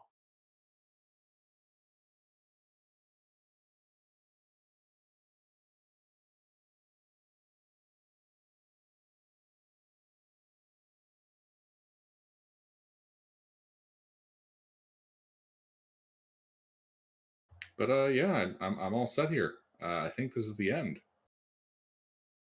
I mean, I got 2 first levels, 2 second levels, and a random 4th level. I meant like I think we finished the test. Yeah, I mean, let's go daytime or brunch time adventure and go take a long rest. Mm-hmm. Well, it is lunchtime. And we finished all the trials. All right, let's go see what changed. All right. So, yeah, you're standing in these east and west rooms. Southern room has the teleportation circle. Got a closed door to the north. What do you do? I mean, try the teleportation circle. Okay. What's the worst that can happen? It says no. You hear a click. More Zvarts begin teleporting in. No, I'm just kidding. It resets it. Don't threaten me with a good time. That's actually a really clever trap. That wouldn't be a bad idea for a dungeon. While it wouldn't be, it would be really annoying in this case because it would just be teleporting in the Zvarts again.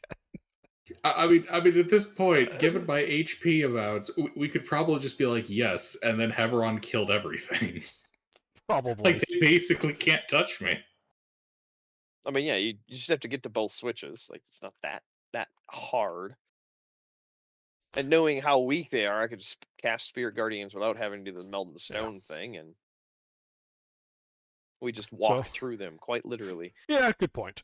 We could just narrow it. Yeah, because if you do go to this teleportation, it just teleports you to the same circle, and the door to the north locks. The Zvarts teleport in, and you got to go and press the switch is reset, and you got to go wade through the Zvarts again. Ah, okay. Then Which we try the door to the Heberon north. is more than happy to do. Yes. But the door to the north is unlocked and just swings open, revealing the 15 by 15 room with the first teleportation circle. All right, So I think let's now go we check just the have door to dinger. step outside. Yes, you go back to the main octagon. And not only is it lit up, there's been a major change. That mosaic eye in the center of the room is not present anymore. Instead, a set of spiraling stairs descends down into darkness. How far down? Well, it's spiraling, so you can't tell unless you walk it. That sounds like an idea for next time. For I'm now, of a let's similar mind. take a longer rest. You guys are gonna make camp up here? Yes. Okay. I mean, the evocation room would be probably like the best place to make camp.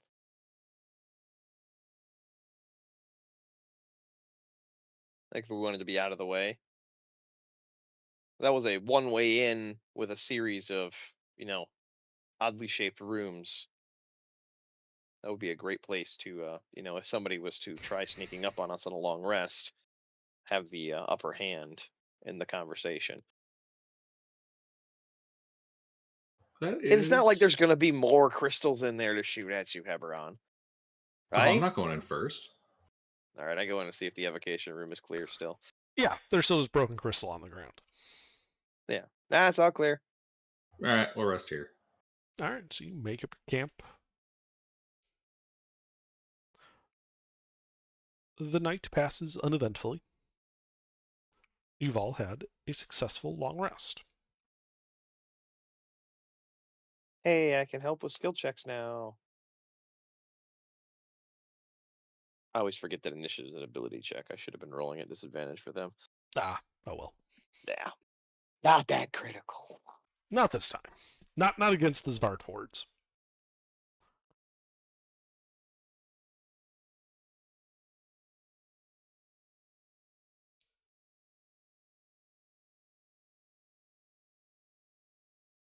Well, I call it here in hopes that Burger can join us for the descent. Oh, most definitely. Sure, we can call it here. Yeah. So yeah, we'll call it there for the night. Let me just add up your XP. Let's see. Turns out we get -1 XP for every Zvart we killed. I still hold a grudge. Well, I mean, a grudge can never be. No, not can be settled. I'm still working on redesigning the XP gradient for campaign number 2 because campaign 1 is milestone because it's a story that's setting up the basically the entirety of the setting going forward, and you guys are actually changing